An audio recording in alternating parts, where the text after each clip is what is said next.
मेनू दिखाओ। उपन्यास बिन। उपन्यास BTTH लाइफ सिम्युलेटर सिस्टम। अध्याय 101 ज़ियाओ यान का आगमन। BTTH life simulator system. C101 Xiao यान का आगमन। अध्याय 101 ज़ियाओ यान का आगमन।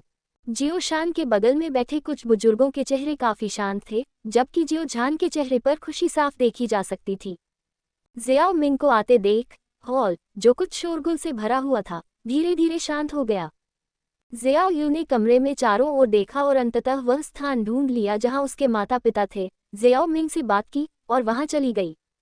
जियो मिंग ने अपनी ओर से ज़ियान को कमरे के ऊपर की ओर खींच लिया। अरे, हमने इस पर ध्यान से विचार नहीं किया है, कोई यहाँ दूसरी कुर्सी ले आएगा।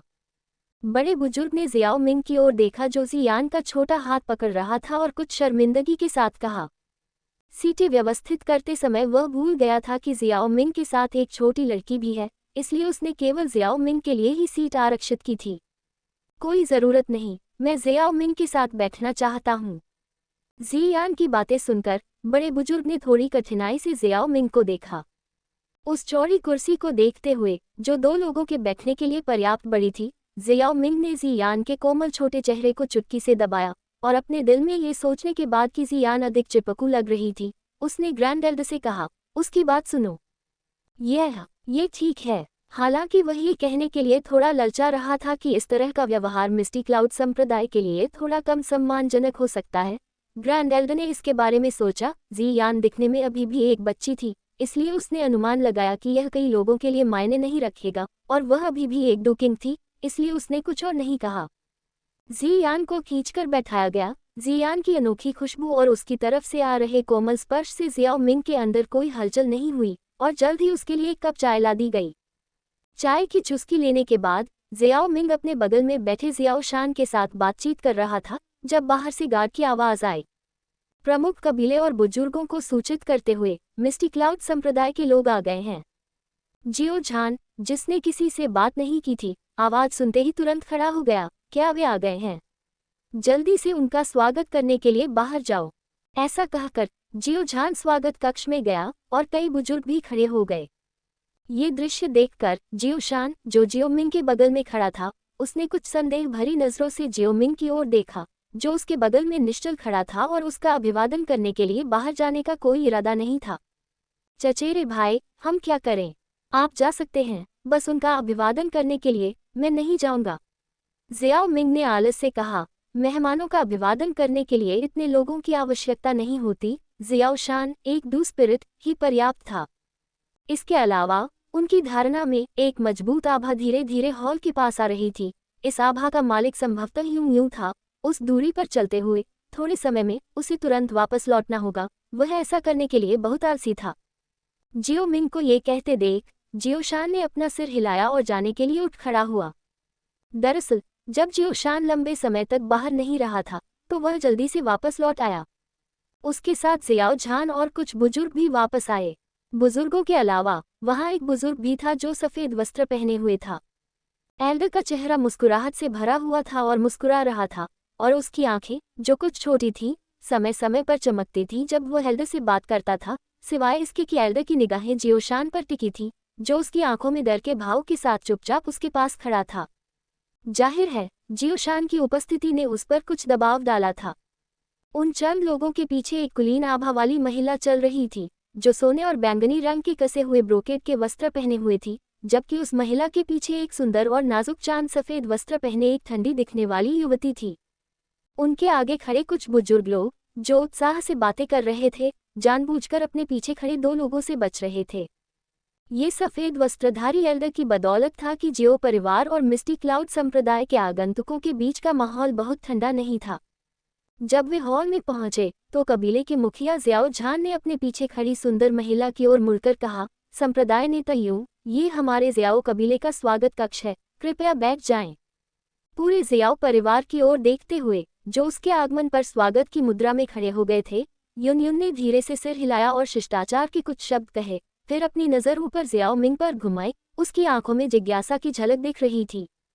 आप मास्टर ज़ियाओ मिंग हैं, छठे स्तरीय की मियागर जो जियामा साम्राज्य में प्रसिद्ध हैं, है ना? जब मैं आज आपको देखता हूँ, तो आप वास्तव में एक असाधारण आचरण रखते हैं। युन युन को संप्रदाय का नेता बने 1 या 2 दिन भी नहीं हुए थे, और यह कहा जा सकता है कि अभिवादन का यह आधिकारिक तरीका कुशलता से प्रचलित था। ये केवल युन युन स्वभाव से गंभीर था और जियाओ परिवार के सबसे मजबूत व्यक्ति को यह अभिवादन बहुत आधिकारिक लग रहा था।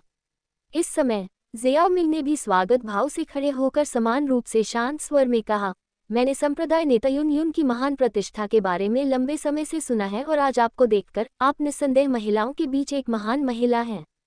जाहिर है, जियाओ मिंग का स्वर भी कुछ ऐसा ही था। किसी भी पक्ष को ऐसा महसूस नहीं हुआ कि कुछ गलत हुआ है, लेकिन उनके बगल में खड़े जियो परिवार के लोग थोड़े शर्मिंदा थे, क्योंकि उन दोनों का स्वर बहुत शांत था और इस तरह के प्रशंसात्मक शब्द कहने के लिए सपाट लहजे का उपयोग करना थोड़ा मजाक जैसा लग रहा था। उसी समय जब जियाओ मिंग ने उत्तर दिया, जियाओ झान और सफेद वस्त्रधारी एल्डर के पास बैठे अन्य लोगों ने राहत की सांस ली। मिस्टी क्लाउड संप्रदाय के नेता युन युन द्वारा उन्हें दी जा रही दमनकारी भावना बहुत मजबूत थी। यद्यपि युन युन ने कुछ नहीं कहा, लेकिन संप्रदाय के प्रमुख के रूप में उसने वर्षों में जो महिमा अर्जित की थी, वह लोगों को डराने के लिए पर्याप्त थी, और ये तथ्य कि जियो मिंग इतनी शांति से काम कर रहा था, उसने युन युन द्वारा दिए गए उत्पीड़न को बहुत कम महसूस कराया। ये निश्चित रूप से एक अच्छा एहसास था कि कोई अपना सिर ढक रहा था। आह भरने के बाद जियो झान और बुजुर्गों ने युन युन और अन्य मेहमानों को बैठने के लिए हॉल के शीर्ष पर ले गए। जब मेजबान और अतिथि बैठ गए तो कुछ देर के लिए माहौल आश्चर्यजनक रूप से शांत हो गया। शर्मिंदगी से बचने के लिए ग्रैंड एल्डर ने खांसते हुए अपने बगल में बैठे डीकन से फिर से बात करना शुरू कर दिया। वास्तव में युन युन और शियाओ मिंग की उपस्थिति के साथ उन्हें मूल रूप से इन दो प्रतिनिधि आकृतियों को बातचीत करने देना था, लेकिन एकमात्र समस्या ये थी कि इन दोनों में से किसी का भी अपना मुंह खोलने का इरादा नहीं था। इस प्रकार वे केवल एक दूसरे से बात कर सकते थे, ताकि कम से कम माहौल बहुत अजीब न हो। युन युन क्यों नहीं बोली? दरअसल वह बस ये सोच रही थी कि बाद में उनसे शादी की व्यवस्था को रद्द करने के लिए कैसे कहा जाए, ताकि वह जियाओ मिंग को नाराज न करे, जिसके पास असीमित क्षमता है। जियाओ मिंग ने कुछ क्यों नहीं कहा? ऐसा इसलिए क्योंकि उसे लगा कि कहने को कुछ नहीं है, वह अजीब बातचीत करने में अच्छा नहीं है। नालन यानरान युन युन के बगल में बैठी थी और उसकी खूबसूरत आंखों ने जियो मिंग को उत्सुकता से देखा। जियाओ मिंग के लिए ये कहा जा सकता है कि जियामा साम्राज्य में ऐसा कोई नहीं था जो जिज्ञासु न हो। स्वाभाविक रूप से वह कोई अपवाद नहीं थी, और यद्यपि वह आज अपनी शादी की व्यवस्था को रद्द करने आई थी, उसने इस प्रतिभाशाली व्यक्ति के रूप के बारे में जानकर अपनी जिज्ञासा भी संतुष्ट कर ली थी, जिसने प्रतिभा के मामले में जियामा साम्राज्य में सभी को अपने पैरों तले रौंद दिया था।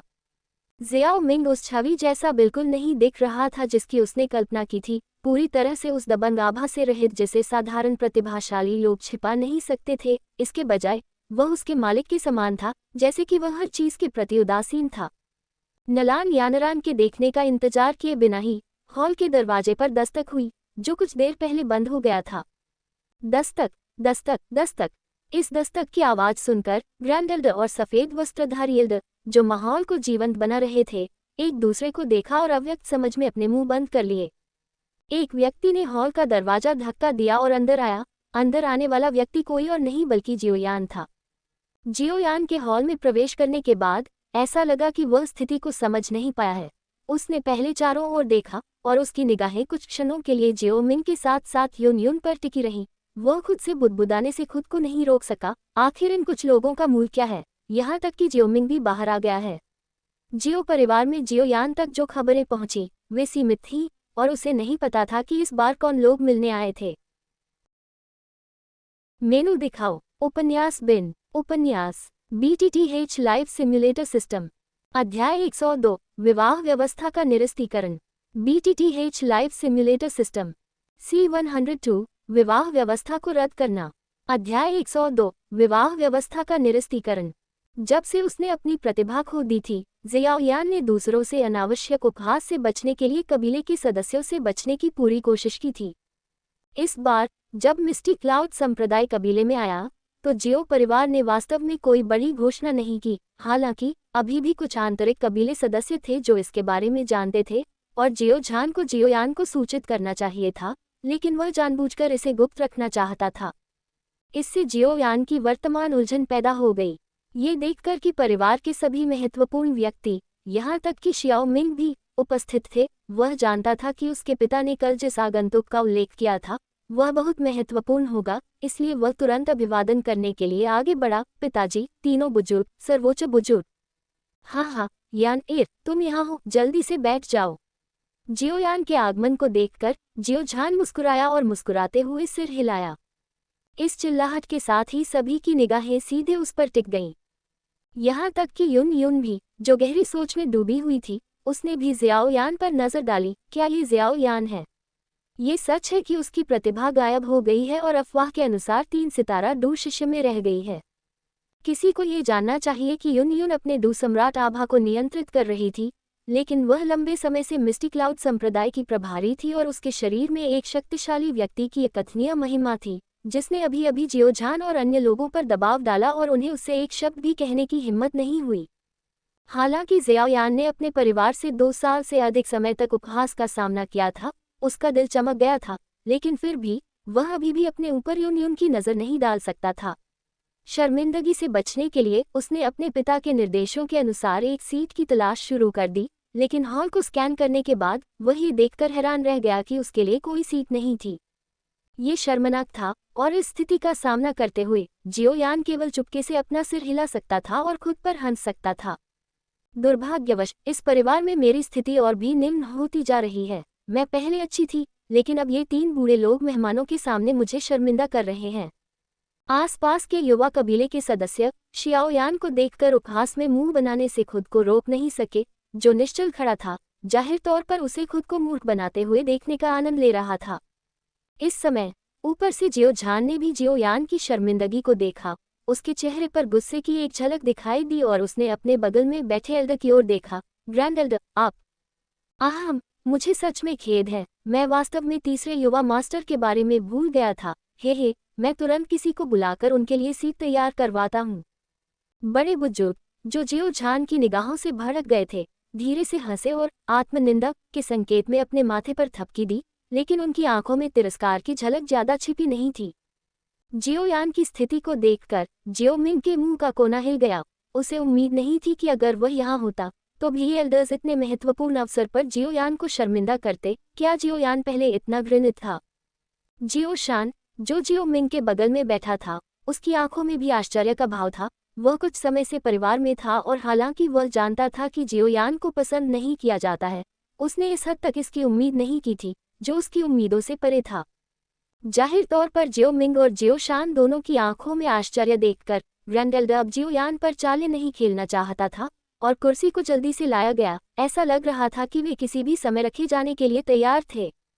यद्यपि वे देख सकते थे कि जियोयान जियो परिवार में बहुत अलोकप्रिय लग रहा था, युन युन और अन्य लोगों ने कुछ नहीं कहा। जियोयान के पीछे बैठने के बाद युन युन, जिसने उस व्यक्ति को देखा था जिसके लिए वह यहाँ आई थी, आखिरकार बोली, कबीले प्रमुख जियो, ये यात्रा वास्तव में यानरान और मेरे द्वारा किया गया अनुरोध है। एक अनुरोध? युन युन को ये कहते हुए सुनकर जियो झान को अचानक बुरा लगा। जियो परिवार का एकमात्र व्यक्ति जो मिस्टी क्लाउड संप्रदाय के शक्तिशाली नेता की मदद कर सकता था, वह जियो मिंग था, जो 6ठे स्तर का कीमियागर था। उसने सोचा था कि इस बार मिस्टी क्लाउड संप्रदाय का नेता जियाओ मिंग से मिलने आया था, जो उसके ठीक बगल में था, और अगर उसे कोई अनुरोध होता तो वह सीधे उससे बात कर सकता था, लेकिन अब वह खुद से ही अनुरोध कर रही थी, जो कि एक बहुत ही अजीब स्थिति थी। एक शक्तिशाली डू सम्राट की मदद करने की उसके पास क्या क्षमता हो सकती थी? जब उसने सोचा कि युन ने अभी अभी नालन यानरान का उल्लेख किया है, तो जियो झान के दिल में एक बुरा एहसास हुआ, और जब उसने एक निश्चित संभावना के बारे में सोचा तो उसके मुंह का कोना 1-2 बार हिल गया और उसकी बड़ी हथेली थोड़ी कांप उठी, लेकिन सौभाग्य से यह उसकी आस्तीन से ढकी हुई थी, इसलिए ये दिखाई नहीं दिया। उसने अपने क्रोध को नियंत्रित किया और कांपती आवाज में कहा, संप्रदाय नेता युन युन, अगर आप कुछ कहना चाहते हैं तो कृपया ऐसा करें। अगर यह हमारी शक्ति के भीतर है तो जियो परिवार मना नहीं करेगा। कबीले के मुखिया जियो मिस्टी क्लाउड संप्रदाय हमेशा से एक सख्त संप्रदाय रहा है, और हर भावी संप्रदाय नेता तब तक भावनात्मक रूप से शामिल नहीं हो सकता जब तक कि वे औपचारिक रूप से आधिकारिक संप्रदाय नेता नहीं बन जाते। यानरान की प्रतिभा बहुत अधिक है और मैं उसे अगला संप्रदाय नेता बनाने का इरादा रखता हूँ, लेकिन उससे पहले मैंने यानरान के बारे में पूछताछ की है और मुझे पता है कि उसका अभी भी जियो परिवार के साथ विवाह समझौता है, इसलिए मैं कबीले के मुखिया जियो से इस विवाह समझौते को तोड़ने में सक्षम होने के लिए कहना चाहूंगा, मिस्टी क्लाउड संप्रदाय आपको हुई परेशानी के लिए मुआवजा देगा। क्रैक। जियो झान के हाथ में जेड कप एक जोरदार धमाके के साथ धूल के बादल में बदल गया। हॉल में माहौल कुछ हद तक शांत हो गया क्योंकि वहां उपस्थित सभी लोग युन युन के शब्दों से हिल गए थे। तीनों बुजुर्ग, जो पहले से ही जियो झान के साथ मतभेद में थे, जियो झान को व्यंग्य और उपहास के भाव से देखने लगे। हे, कोई दरवाजे पर आया और आपको बलपूर्वक विवाह व्यवस्था को रद्द करने के लिए मजबूर किया। चलो देखते हैं कि भविष्य में कबीले के मुखिया के रूप में कबीले का प्रबंधन करने में आपकी क्या प्रतिष्ठा होगी। युवा पीढ़ी के कुछ किशोरों को जियाओ यान और नालान यानरान के बीच विवाह की व्यवस्था के बारे में पता नहीं था, लेकिन एक तरफ खड़े अपने माता पिता से इसके बारे में पूछताछ करने के बाद उनके चेहरे तुरंत चमक उठे और कोने में जियाओ यान पर तिरस्कार भरी निगाहें टिक गईं। ओह, तो शादी रद्द होती रही, क्योंकि उसे इस दृश्य की उम्मीद थी। जियाओ मिंग के चेहरे पर ज्यादा बदलाव नहीं आया और उसके बगल में जियान को इसमें थोड़ी दिलचस्पी लग रही थी। वह अपनी बड़ी बड़ी आंखें झपका रही थी और बड़ी दिलचस्पी से देख रही थी। दूसरी ओर उसके बगल वाली सीट पर बैठा जियाओ शान बस सदमे में था। उसके मूल विचार जियाओ झान के समान ही थे। वह सोच रहा था कि युन युन जियाओ मिंग को खोजने के लिए यहाँ आया था, लेकिन उसने यह उम्मीद नहीं की थी कि वह यहाँ एक शादी को रद्द करने के लिए आएगा। कबीले प्रमुख जियो, मुझे पता है कि यह अनुरोध थोड़ा मजबूर है, इसलिए इस यात्रा पर मैं मुआवजे के उपहार लाया हूँ। युन युन के शब्द अब भी हमेशा की तरह शांत थे। उसका जेड हाथ धीरे से उठा और मेज पर कई अलग अलग रंग के जेड बक्से रखे गए। मैं इस यात्रा पर 2 चौथी श्रेणी की गोलियां लाया हूँ, अर्थात आत्मा आरोहण गोली और क्यूई एकत्रीकरण गोली। 2 5वीं श्रेणी की गोलियां, दोनों जुबान लिंग गोलियां और एक उच्च स्तरीय वायुगुण क्यूई विधि जुबान वर्ग। ये सब उत्पन्न परेशानी के लिए क्षतिपूर्ति के उपहार हैं। जैसे ही युन युन बोल रही थी, उसके पास बैठे मिस्टी क्लाउड सेक्ट के उपयाचक ने ध्यान से बॉक्स खोला और तुरंत कई अजीब सुगंधें कमरे में भर गईं और जिसने भी उन्हें सूंघा उसे ताजगी महसूस हुई। युन युन की बातें सुनकर कमरे में मौजूद जियो परिवार के लोग अपनी सांसें तेज करने से खुद को रोक नहीं पाए। जब बक्सा खोला गया और उन्होंने स्पष्ट रूप से देखा कि अंदर की चीजें वही थीं जो युन युन ने बताई थी, तो उनके मुंह सूख गए। चौथे स्तर की 2 गोलियां ठीक थीं। आध्यात्मिक आरोहण की गोली से 2 ग्रैंड मास्टर के 2 स्पिरिट बनने की संभावना बढ़ सकती थी और क्यूई गैदरिंग गोली से 9 सितारा 2 शिष्य के 2 प्रैक्टिशनर बनने की 100% संभावना हो सकती थी, जो बहुत मूल्यवान लग रहा था। हालांकि पिछले कुछ वर्षों में जियो मिंग ने 2 चौथे स्तर की गोलियों से कहीं अधिक लाया था और यहाँ तक कि उनकी ताकत को सीधे बढ़ाने के लिए कीमती गोलियां भी थीं। इसलिए वे चौथी श्रेणी की गोलियों के प्रति इतने लालची नहीं हैं। लेकिन हालांकि जियो मिंग ने कई चौथी श्रेणी की गोलियां वापस भेज दी थीं, लेकिन इन 5वीं श्रेणी की गोलियों में से जियो मिंग ने बहुत अधिक वापस नहीं भेजी थी। 5वीं श्रेणी की गोलियां पहले से ही असाधारण रूप से कीमती थीं और जुबान लिंग गोली जो युन युन ने दी थी, वह उस प्रकार की गोली थी जो सीधे 2 आत्मा को एक स्टार को तोड़ने की अनुमति दे सकती थी। इस प्रकार की गोली जो सीधे क्षेत्र को ऊपर उठा सकती थी, आमतौर पर समान स्तर की अन्य गोलियों की तुलना में अधिक मूल्यवान होती थी।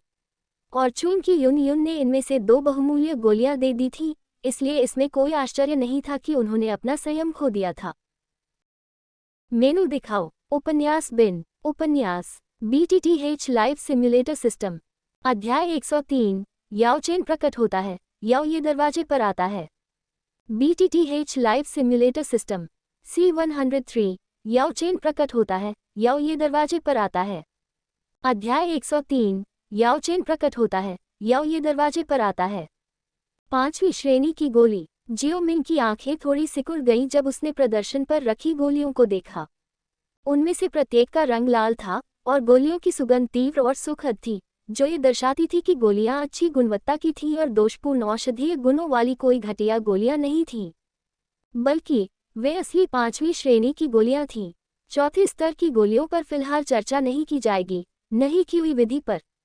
जियामा साम्राज्य में इस 5वीं श्रेणी की गोली को परिष्कृत करने वाले कीमियागरों की संख्या उंगलियों पर गिनी जा सकती है। इनमें से प्रत्येक गोली को बहुत ऊंची कीमत पर नीलाम किया जा सकता है। उनके लिए इस स्तर की एक गोली बहुत मूल्यवान नहीं थी, सिवाय इसके कि औषधीय जड़ी बूटियां मिलना कठिन था। लेकिन जियाओ झान और उसके बेटे के लिए ये काफी ईमानदार लग रहा था। इसके अलावा मिस्टी क्लाउड संप्रदाय के नेता यूं व्यक्तिगत रूप से माफी मांगने के लिए दरवाजे पर आए थे, ताकि जियो झान के लिए वह अपनी प्रतिष्ठा और गरिमा बनाए रख सकें। आखिरकार उन्होंने पहले ही अपना सर्वश्रेष्ठ प्रयास कर लिया था और सार्वजनिक रूप से ऐसी चीज़ों के बारे में बात करना थोड़ा अनुचित होने के अलावा दूसरों के पास शिकायत करने के लिए कुछ भी नहीं था। जैसी कि उम्मीद थी, जब ग्रैंड एल्डर और अन्य लोगों ने मुआवजा देखा तो उन्होंने जियो झान को कम उपहास के साथ देखा। इससे पहले उन्होंने उपहास किया था क्योंकि उन्हें उम्मीद नहीं थी कि मिस्टी क्लाउड संप्रदाय द्वारा दिए गए मुआवजे के उपहार इतने उदार होंगे, ऐसा अभिनय करते हुए मानो उन्होंने मामले को बहुत गंभीरता से लिया हो। यदि युन युन ने केवल शादी को रद्द करने की बात की होती और फिर जियो झान को कुछ महत्वहीन बात दी होती तो वास्तव में वे इसका खुलकर मजाक उड़ा सकते थे। लेकिन अब युन युन ने जो चीजें दी थीं और जो रवैया दिखाया था, उसके बाद उनके पास मजाक उड़ाने का कोई कारण नहीं बचा था। आखिरकार डुक्वी महाद्वीप अभी भी ताकत पर ही निर्भर था। कबीले प्रमुख जियो, ये सभी चीजें आपके लिए मुआवजे हैं। पिता और पुत्र, कृपया यानरान के मामले पर विचार करें। युन युन ने ये वाक्य कहने के बाद अपना मुंह बंद कर लिया।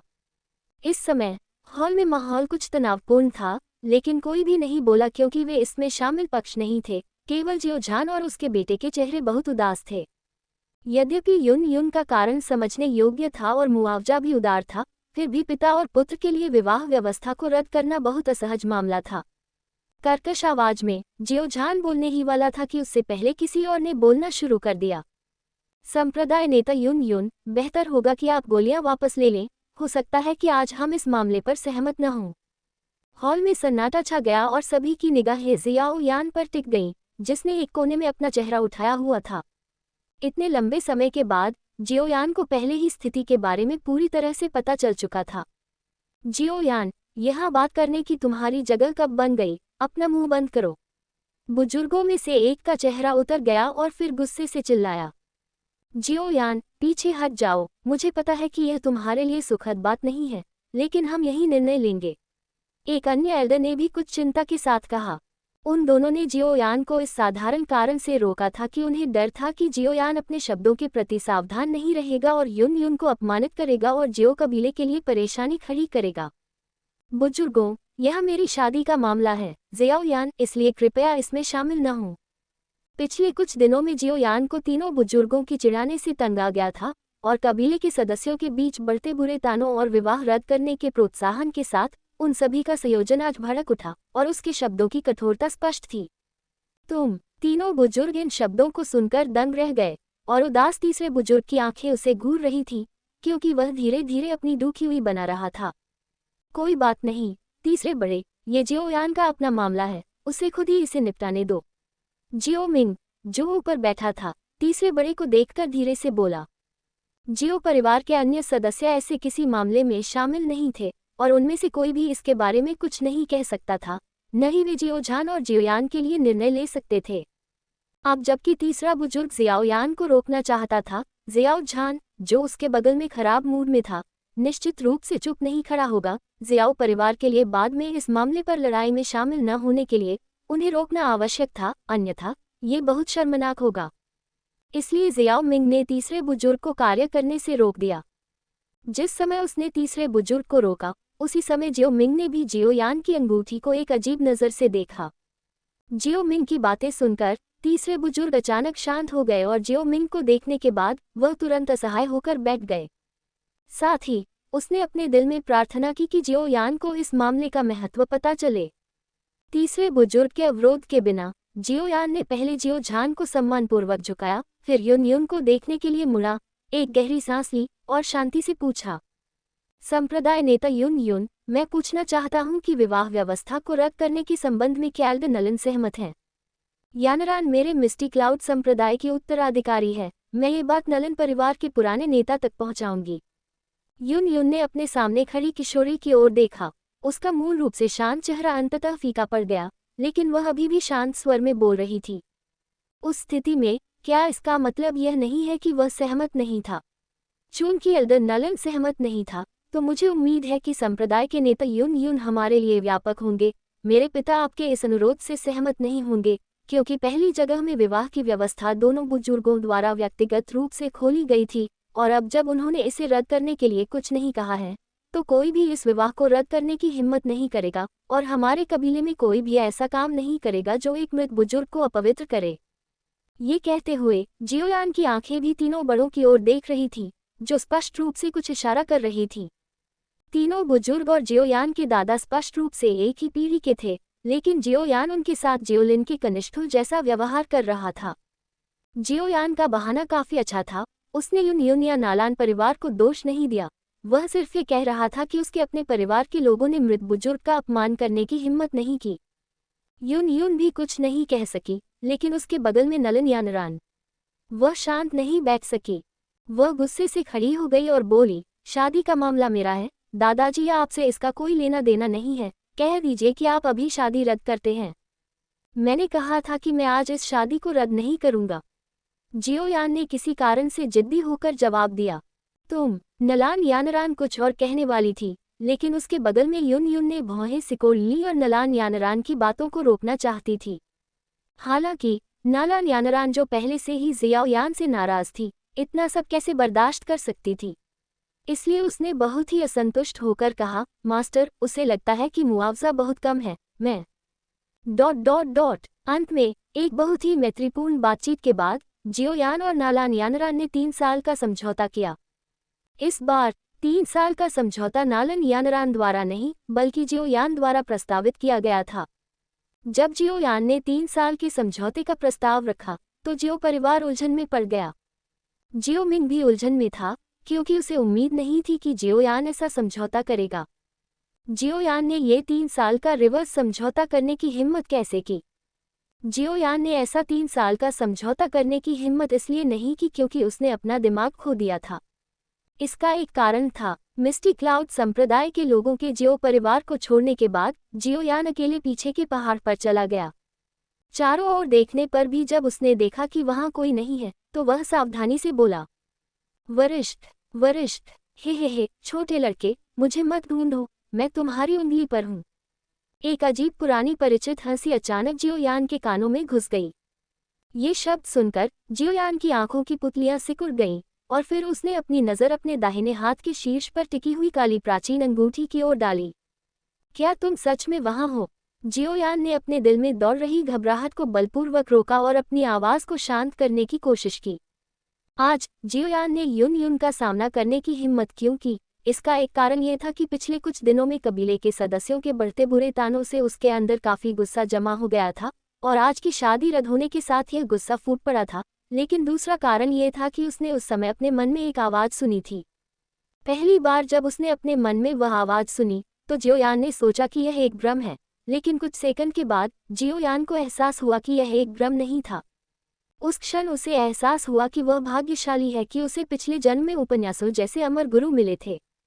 आखिरकार उस समय वहां कई शक्तिशाली लोग मौजूद थे, जिनमें जियाओ मिंग, जियान और यून भी शामिल थे, लेकिन उन सभी की उसके मन में चल रही आवाज़ पर कोई प्रतिक्रिया नहीं थी, जैसे कि उन्होंने इस पर ध्यान ही नहीं दिया हो।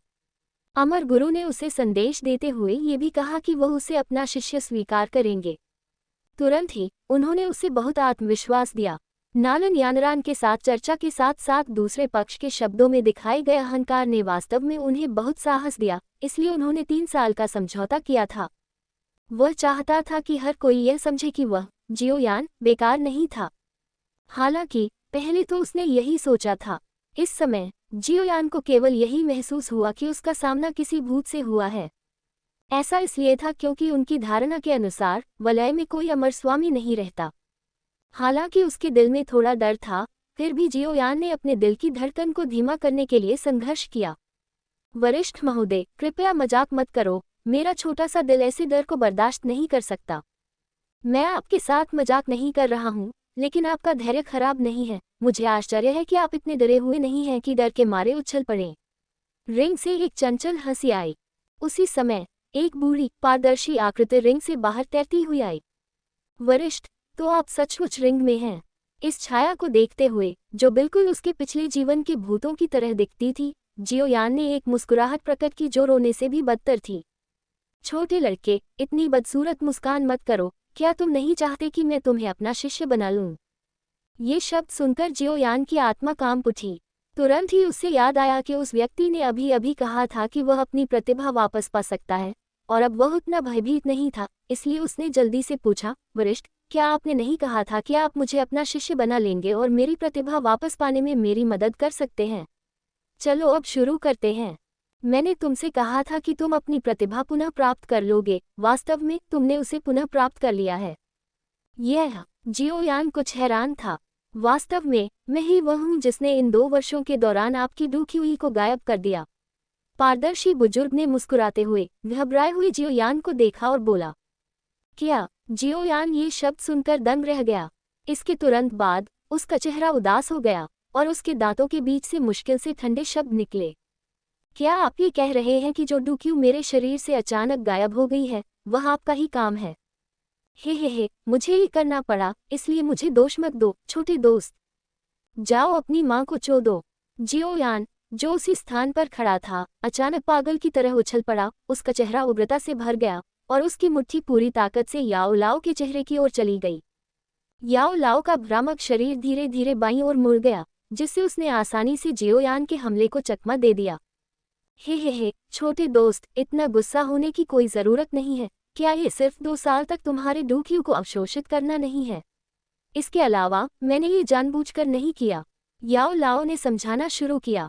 ये शुद्ध बकवास था। याओ लाओ को वास्तव में डूक्युई की आवश्यकता नहीं थी, लेकिन जियोयान को इस समय यह नहीं पता था। जियोयान के मुंह के कोने फड़क उठे और उसकी आवाज़ दबी हुई क्रोध से भर गई। बूढ़े आदमी, चूंकि आप रिंग में छिपे हुए हैं, तो आपको ये भी पता होना चाहिए कि मैं पिछले 2 सालों से कैसे रह रहा हूँ, क्योंकि आपने मेरी डूक्यू को अवशोषित कर लिया है ना? पिछले 2 सालों से हर दिन मेरा मजाक उड़ाया गया है और मेरा अपमान किया गया है। लेकिन इन 2 सालों के उपहास में तुम बड़े हो गए हो, है ना?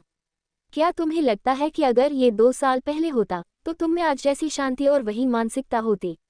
मुस्कुराते हुए याओ लाओ ने धीरे से कहा।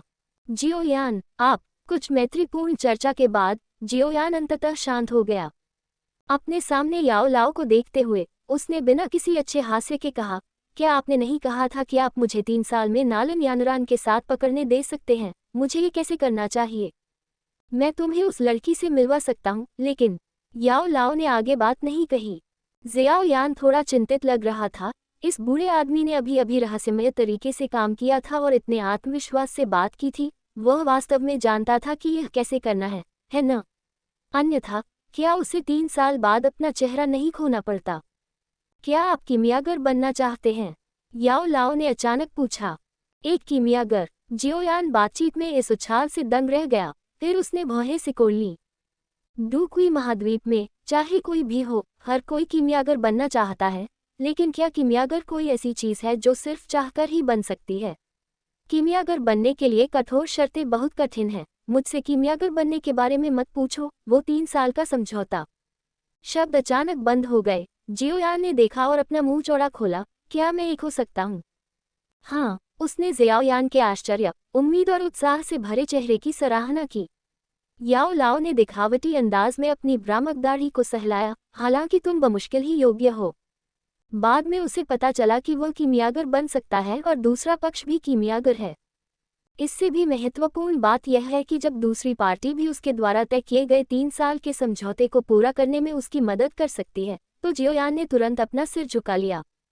जियोयान के मामलों का आगे उल्लेख किए बिना जियो मिंग की ओर से वह जियान के साथ अपने छोटे से आंगन में थोड़े समय के लिए लौटा था, इससे पहले कि उसे ग्रैंड एल्डर द्वारा स्वागत कक्ष में वापस आमंत्रित किया जाता। हॉल में लंबी और ठंडी लड़की को देखकर जियो मिंग थोड़ा हैरान हुआ। आखिर उसे यह क्यों नहीं पता चला कि वहां और भी मेहमान आएंगे? वास्तव में उसने कल ही अपनी सूचना भेज दी थी। हालांकि बहुत देर हो चुकी थी, इसलिए हमने आपको परेशान नहीं किया और आज हम मिस्टी क्लाउड्स एक्ट मामले के कारण आपको इसका उल्लेख करना भूल गए।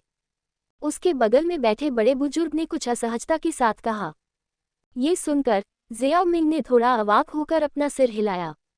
जियाओ मिंग को आते देख ठंडी और खूबसूरत महिला की आंखें चमक उठी और वह खड़ी होकर मुस्कुराई। जियामा साम्राज्य की सबसे बड़ी राजकुमारी याओ ये, मैं मास्टर जियाओ मिंग से मिली हूँ। कृपया मुझे आज आपसे मिलने की स्वतंत्रता लेने के लिए क्षमा करें।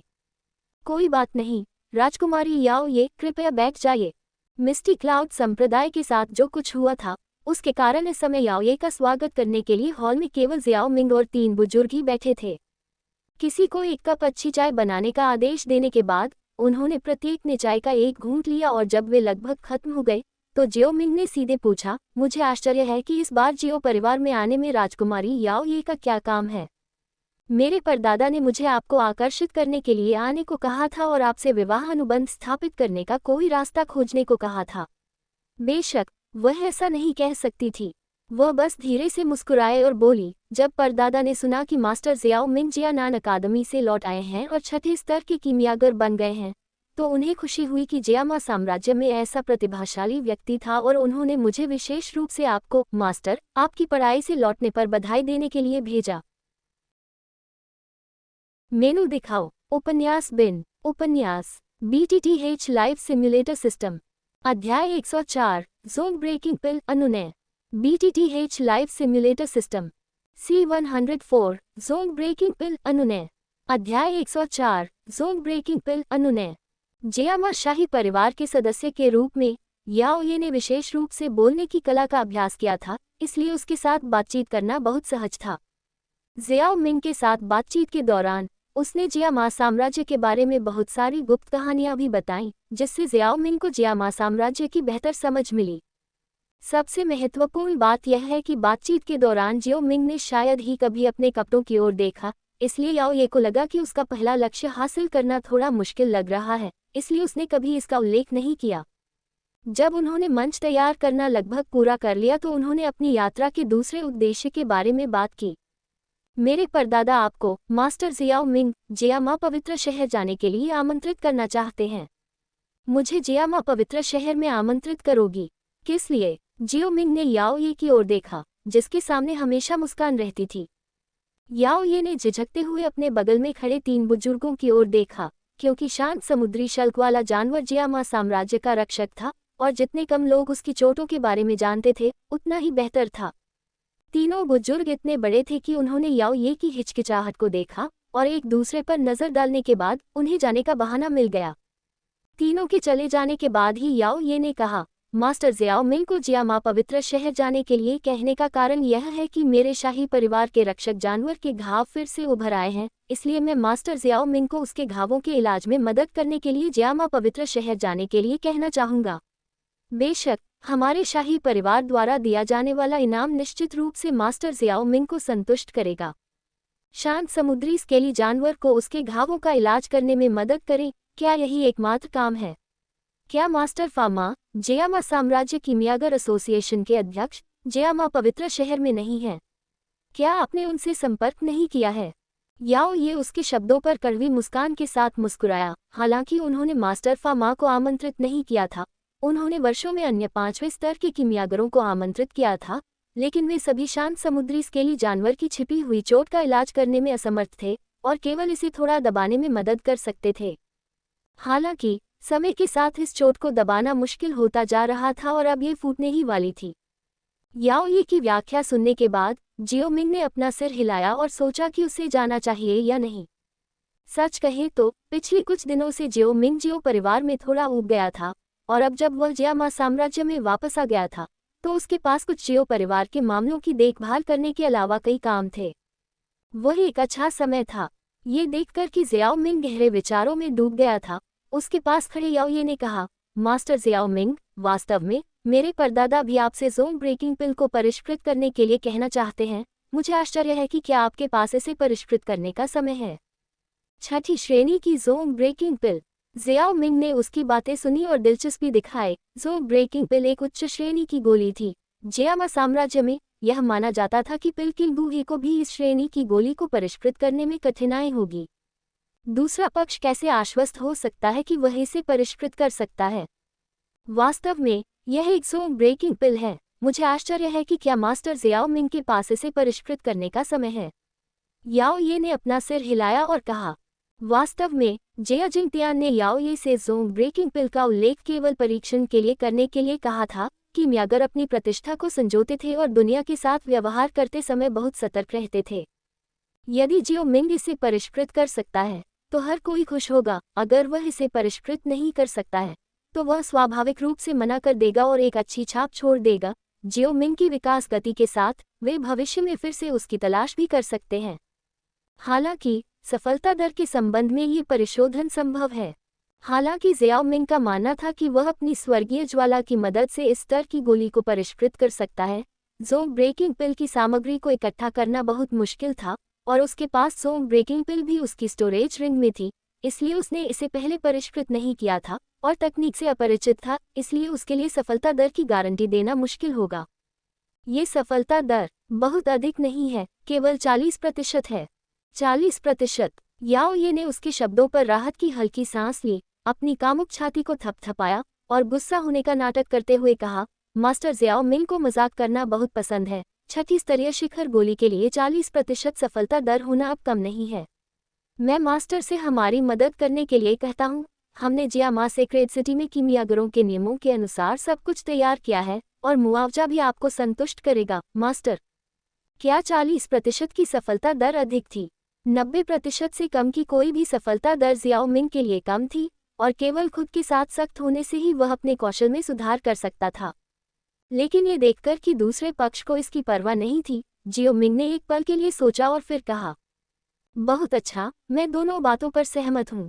एक कीमियागर के रूप में जब दूसरी पार्टी व्यापार के बारे में बात करने के लिए उसके दरवाजे पर आई तो उसके पास मना करने का कोई कारण नहीं था, और चूंकि छठी स्तरीय गोलियों के लिए सामग्री ढूंढना बहुत कठिन था, इस बार ज़ोंग ब्रेकिंग पिल को परिष्कृत करने से उसे अपनी विशेषज्ञता बढ़ाने में भी मदद मिलेगी। बेशक जियाओ मिंग के पास ज़ोंग ब्रेकिंग पिल उसकी स्टोरेज रिंग में थी और अब वह इसे सीधे दूसरे पक्ष को बेच सकता था, लेकिन ऐसा करने की कोई आवश्यकता नहीं थी। इसे परिष्कृत करने के लिए 3 सामग्रियों और 40% सफलता दर के साथ उन्हें इस बात का पूरा भरोसा था कि वे इसे परिष्कृत करने में सक्षम होंगे। वह अभ्यास करने का यह अवसर नहीं छोड़ सकते थे। ये देखकर कि जियो मिंग सहमत हो गया है, याओ ये ने एक उज्ज्वल मुस्कान प्रकट की और मुस्कुराते हुए खड़े हो गए। मास्टर जियाओ मिंग को हमारी मदद करने के लिए धन्यवाद। मुझे आश्चर्य है कि मास्टर कब जाने और जियामा पवित्र शहर जाने के लिए स्वतंत्र होंगे। क्या राजकुमारी याओ ये बहुत चिंतित नहीं है? उसके उत्साहित चेहरे को देखकर जियो मिंग हंसा। जितनी जल्दी शांत समुद्री स्केली जानवर की चोटों का इलाज किया जाएगा उतना ही बेहतर होगा। कृपया मुझे माफ करें अगर यह मास्टर के लिए असुविधाजनक है, तो फिलहाल हम इसे थोड़ी देर के लिए स्थगित कर सकते हैं। यह महसूस करते हुए कि वह थोड़ा असभ्य हो रही थी, याओ ये ने थोड़ा खांसते हुए जवाब दिया, कोई ज़रूरत नहीं, हम कल चले जाएंगे। जियो मिंग भी खड़ा हो गया और याओ ये को अलविदा कहने लगा। जियाओ मिंग के साथ कल साथ जाने का समय तय करने के बाद याओ ये चली गई। भूटान शहर में सिटी लॉर्ड का निवास है और वह आज रात वहीं रहेगी। याओ ये के चले जाने के तुरंत बाद तीनों बुजुर्ग स्वागत कक्ष में प्रवेश कर गए। अपनी सीट पर बैठे जियाओ मिंग को देखते हुए तीनों बुजुर्ग इकट्ठे हुए और कुछ जिज्ञासा के साथ पूछा, मुझे आश्चर्य है कि राजकुमारी याओ ये का हमारे जियाओ कबीले में आने का क्या उद्देश्य है? उसने मुझे केवल गोलियां परिष्कृत करने के लिए आमंत्रित किया था, कोई महत्वपूर्ण काम नहीं। जियाओ मिंग ने विशिष्ट विषय वस्तु के बारे में विस्तार से नहीं बताया। इसके बजाय उसने कहा, आप तीनों ठीक समय पर आ गए हैं। कल मैं कबीले को एक यात्रा पर छोड़ दूंगा। क्या तुम जा रहे हो? क्या इसलिए कि राजकुमारी याओ ये गोलियों को परिष्कृत करने के लिए तुम्हें ढूंढ रही हैं? और तुम कब वापस आओगे? जियाओ मिंग को जाते हुए सुनकर तीनों बुजुर्ग पूछने के लिए दौड़े। मुझे आधे महीने के लिए चले जाना चाहिए। इसके बारे में सोचने के बाद जियो मिंग ने कहा। ये सुनकर कि वह केवल आधे महीने के लिए ही बाहर जाएगा, तीनों बुजुर्गों ने राहत की सांस ली। और सच कहे तो इन दिनों जियो परिवार में जियो मिंग के होने से उनकी सुरक्षा की भावना बढ़ गई थी। यदि जियाओ मिंग चले गए तो वे थोड़ी देर के लिए थोड़ा अनिच्छुक होंगे। इस बार कबीले को छोड़ते समय पिछली बार के विपरीत तीनों बुजुर्गों ने जियाओ मिंग को महाद्वीप पर चलने के तरीके के बारे में सबक देने के लिए नहीं खींचा, क्योंकि जियाओ मिंग पहले से ही एक राजा था और अब उसे कुछ भी बताने की आवश्यकता नहीं थी।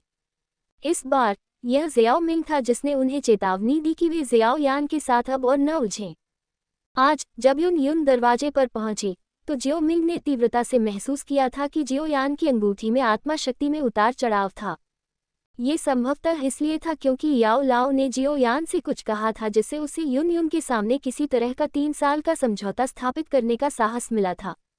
चूंकि याओ लाओ ने जियाओ यान के साथ बातचीत की थी तो जियाओ यान की प्रतिभा निश्चित रूप से भविष्य में ठीक होने वाली थी और अगर वे ज़ियाओ यान को निशाना बनाना जारी रखते तो इन 3 बुजुर्गों को नुकसान उठाना पड़ता।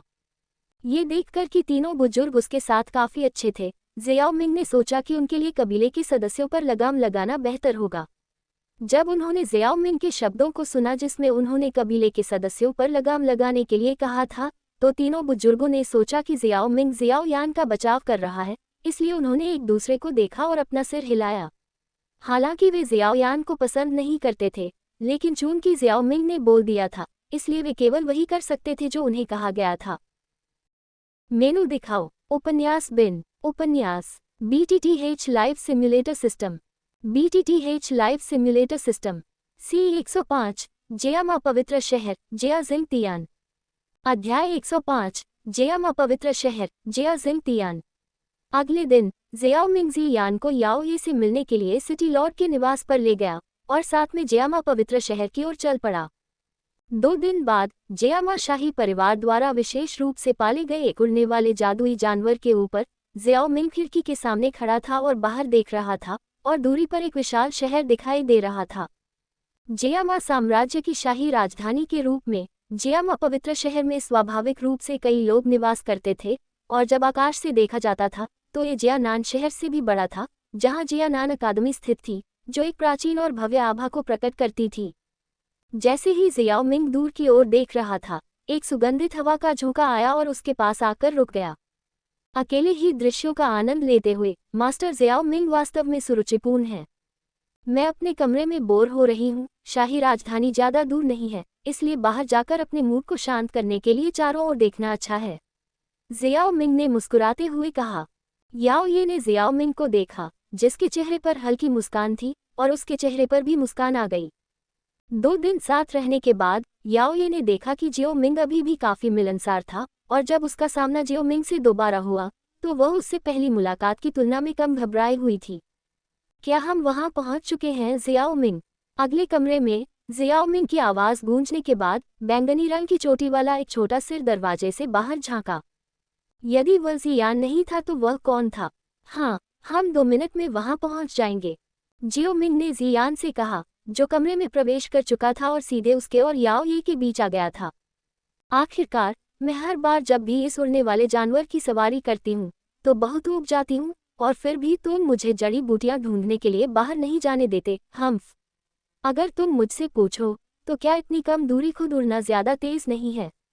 हमें इस धीमी गति से उड़ने वाले जानवर की सवारी क्यों करनी है? ज़ियान ने अपनी कमर पर हाथ रखा और शिकायत की। यह जियो मिंग ने बिना बोले याओ ये को देखा। ऐसा इसलिए था क्योंकि याओ ये उड़ नहीं सकता था। जब वह उसे आमंत्रित करने आई तो उसे छोड़कर उड़ जाना उसके लिए अनुचित था। वैसे भी उन्हें उड़ने वाले जानवर पर यात्रा करने में ज्यादा समय नहीं लगेगा, इसलिए ये ठीक था। जहां तक ज़ियान को औषधीय जड़ी बूटियों की तलाश में बाहर जाने देने की बात है, वास्तव में जियो परिवार को छोड़ने के बाद उसने ज़ियान को एक बार बाहर जाने दिया था, लेकिन उस बार ज़ियान अपने हाथों में कई सीलबंद ज़ेडबक से लेकर आई थी। जाहिर है उसने ये खजाना किसी और के घर से लिया था। इससे वह अवाक रह गया। उसके लिए बेहतर है कि वह जियामा साम्राज्य में दुश्मन न बनाए, इसलिए जियो मिंग ने फिर से ज़ियान को बाहर जाने से मना किया। याओ ये ने भी समस्या को समझा और थोड़ा शर्मिंदा हुआ, साथ ही थोड़ी जिज्ञासा से ज़ियान को भी देखा। इन 2 दिनों के दौरान उसने पहले ही नोटिस कर लिया था कि जियो मिंग इस खूबसूरत नाजुक दिखने वाली लड़की के साथ बहुत स्नेही लग रहा था। उसने दूसरे पक्ष के साथ अच्छे संबंध बनाने की भी कोशिश की थी, केवल दूसरा पक्ष उसमें रुचि नहीं ले रहा था और उसे नज़रअंदाज कर रहा था। शाही परिवार की सबसे बड़ी राजकुमारी के रूप में ये पहली बार था जब उसने ऐसी स्थिति का सामना किया था। हर जगह औषधीय जड़ी बूटियां हैं। शाही राजधानी की अपनी यात्रा समाप्त करने के बाद मैं उन्हें खोजने के लिए आपके साथ मैजिक बीस्ट पर्वत श्रृंखला पर क्यों न जाऊं? ज़ियाओ मिंग ने ज़ियान के रेशमी बालों में अपना दाहिना हाथ फेरते हुए कहा। उसे कोमलता का एहसास हुआ। मास्टर ज़ियाओ मिंग, इतनी परेशानी उठाने की कोई ज़रूरत नहीं है। हमारे पास औषधीय जड़ी बूटियों का एक बड़ा संग्रह है। अगर आपको उनकी ज़रूरत है तो इस यात्रा के खत्म होने के बाद मास्टर ज़ियाओ मिंग शाही परिवार के खजाने में जाकर जितनी चाहें उतनी चुन सकते हैं। उन शब्दों पर याओ ये, जो ज़ियान के बगल में था, ने जल्दी से कहा। बेशक मिस ज़ियान, मास्टर ज़ियाओ मिंग के दोस्त के रूप में हम आपको 2 औषधीय जड़ी बूटियां भी भेंट करेंगे। याओ ये ने ज़ियान को 2 औषधीय जड़ी बूटियां दी। ये वास्तव में जियाओ मिंग के चेहरे की वजह से था। जियान का दिमाग यह नहीं जानता था कि नहीं कहने का क्या मतलब होता है, खासकर औषधीय जड़ी बूटियों के लिए। इसलिए वो खुशी से सहमत हो गई। खुश जियान को अवाक होकर देखते हुए, क्या ये औषधीय जड़ी बूटियां लेना इतना आसान था? जियाओ मिंग ने याओ ये से कहा, धन्यवाद राजकुमारी याओ ये, उन औषधीय जड़ी बूटियों को इस बार इनाम के हिस्से के रूप में गिना जाएगा। जैसे ही वह कुछ और कहने वाली थी, एक काले कपड़े पहने व्यक्ति ने डू स्पिरिट स्तर की आभा उत्सर्जित करते हुए आकर कहा, राजकुमारी हम जियामा पवित्र शहर में आ गए हैं, अगला उदाहरण उड़ान स्टेशन है। याओ ये ने बात करना बंद कर दिया और अपना सिर घुमाकर काले कपड़े पहने व्यक्ति की ओर देखा। तो चलो उतरते हैं और परदादा को ये संदेश भी भेजते हैं कि मास्टर जियाओ मिंग आ गए हैं। ... एक भव्य महल में एक शानदार हॉल के बीच में, मास्टर जियाओ मिंग, ये खुशी की बात है कि आप दूर से आए हैं। हाँ कृपया बैठिए, कोई चाय पिला दे। सफ़ेद लिनन लबादा पहने एक बूढ़े व्यक्ति ने उत्साहपूर्वक जियाओ मिंग का स्वागत किया, जो अभी अभी अंदर आया था, जबकि याओ ये विनम्रता से उसके पास खड़ा था। कुछ नहीं एल्डर जिया। जियाओ मिंग ने अपने सामने लिनन रोब पहने हुए एल्डर को देखा और मुस्कुराया। अभी अभी उड़ने वाला जादुई जानवर सीधे शाही शहर के पास उतरा था, और जब वे शाही शहर पहुंचे तो उन्होंने देखा कि जिया जिंगतियान लंबे समय से इंतजार कर रहा था। जियामा पवित्र परिवार के सबसे मजबूत व्यक्ति के रूप में जिया जिंगतियान के पास उनकी धारणा के अनुसार एक शीर्ष डू सम्राट की ताकत थी, और उनकी मजबूत आभा को कम करके नहीं आंका जा सकता था।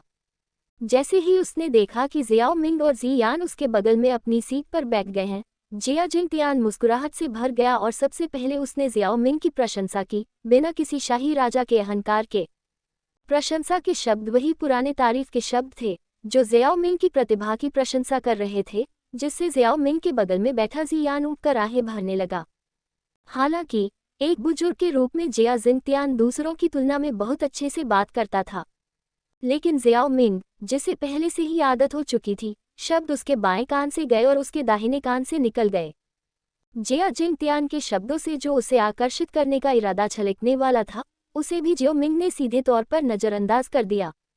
जिया जिंगतियान के काम करने के तरीके से पता चलता था कि वह छठे स्तर के कीमियागर के लिए उत्सुक था।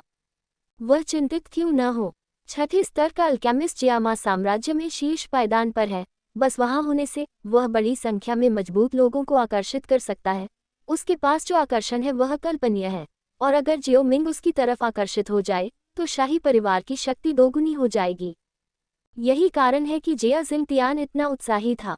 बेशक इच्छा है, लेकिन अगर जियाओ मिंग शाही परिवार में शामिल होने का इरादा नहीं रखता था, तो जिया जिंगतियान उसे रहने के लिए मजबूर करने का इरादा नहीं रखता था। जियाओ मिंग इतनी जल्दी बढ़ने में सक्षम था, अपनी प्राकृतिक प्रतिभा के अलावा उसके पीछे कोई होना चाहिए। जल्दबाजी में कोई कदम उठाना बुद्धिमानी नहीं होगी। अभिवादन के बाद जियाओ मिंग सीधे मुद्दे पर आए और अपनी यात्रा का उद्देश्य बताया। एल्डर जिया, मुझे इस बार आपके निमंत्रण का उद्देश्य पहले से ही पता है। क्या आप पहले ज़ोन ब्रेकिंग पिल को परिष्कृत करना चाहते हैं, या आप चाहते हैं कि मैं पहले शांत समुद्री स्केली जानवर का इलाज करूं? मास्टर जियाओ मिंग, क्या ये थोड़ी जल्दबाजी नहीं होगी? मैंने पहले ही किसी को आपके लिए भोज तैयार करने का आदेश दे दिया है। बेहतर होगा कि पहले आपका ठीक से स्वागत करने के बाद इस मामले पर चर्चा की जाए। जिया जिंगतियान ने मुस्कुराते हुए कहा। वास्तव में जिया जिंगतियान अभी भी बहुत खुश थी कि जियाओ मिंग ने इन दोनों मामलों को जल्दी से हल करने की पहल की थी। आखिरकार जितनी जल्दी इन समस्याओं का समाधान हो उतना ही बेहतर है। हालांकि ऐसा लगता कि उनमें आतिथ्य का अभाव है। यदि वे उसे अपनी सीट पर बैठने से पहले ही काम शुरू करने देते, इसलिए उसे यह कहना पड़ा। कोई बात नहीं, मुझे दिव्य रक्षक जानवर पर एक नज़र डालनी चाहिए। पुराने घावों को ठीक करना मुश्किल है। मैं पहले इसका पता लगाऊंगा ताकि बेहतर विचार प्राप्त कर सकूं। जिया जिंगतियान ने शब्द सुने, उसने एक पल के लिए विचार किया और इसे उचित पाया। वह खड़ा हुआ और मुस्कुराया। हाँ, फिर मैं मास्टर जियाओ मिंग को परेशान करूंगा। कृपया मुझे खराब आतिथ्य के लिए दोष न दे, और कृपया शांत समुद्री स्केली जानवर की स्थिति की जांच करने के बाद स्वागत भोज से इनकार न करें। चलो चलें। जियाओ मिंग ने अपना सिर हिलाया। मेनू दिखाओ। उपन्यास बिन। उपन्यास BTTH लाइफ सिम्युलेटर सिस्टम। अध्याय 106, चोटों की जांच, 2 तरीके। BTTH life simulator system. C106, चोटों की जांच, 2 तरीके। अध्याय 106 चोटों की जांच, दो तरीके। जिया जिंगतियान के नेतृत्व में जियाओ मिंग और अन्य लोग जल्द ही शाही शहर के पीछे पहाड़ी जंगल में पहुंच गए। पहाड़ के पीछे बांस के जंगल से गुजरने के बाद जियाओ मिंग और उसके समूह के सामने एक विशाल झील दिखाई दी। जब उसने देखा कि वे अपने गंतव्य पर पहुंच गए हैं, तो जिया जिंगतियान, जो आगे चल रहा था, मुड़ा और जियाओ मिंग को देखकर मुस्कुराया। हे मास्टर जियाओ मिंग, हम आ गए हैं, हमें बाद में आपको परेशान करना होगा। बड़े जिया बहुत विनम्र हैं। जियाओ मिंग ने हल्की मुस्कान के साथ अपना हाथ हिलाया, लेकिन उसकी नज़र विशाल झील पर चली गई। यहाँ उसे उस अत्यंत गहरी झील के तल में छिपी एक राजसी आभा का हल्का सा आभास हुआ, और उसने सोचा कि यह शांत समुद्री शल्कीय जानवर होगा।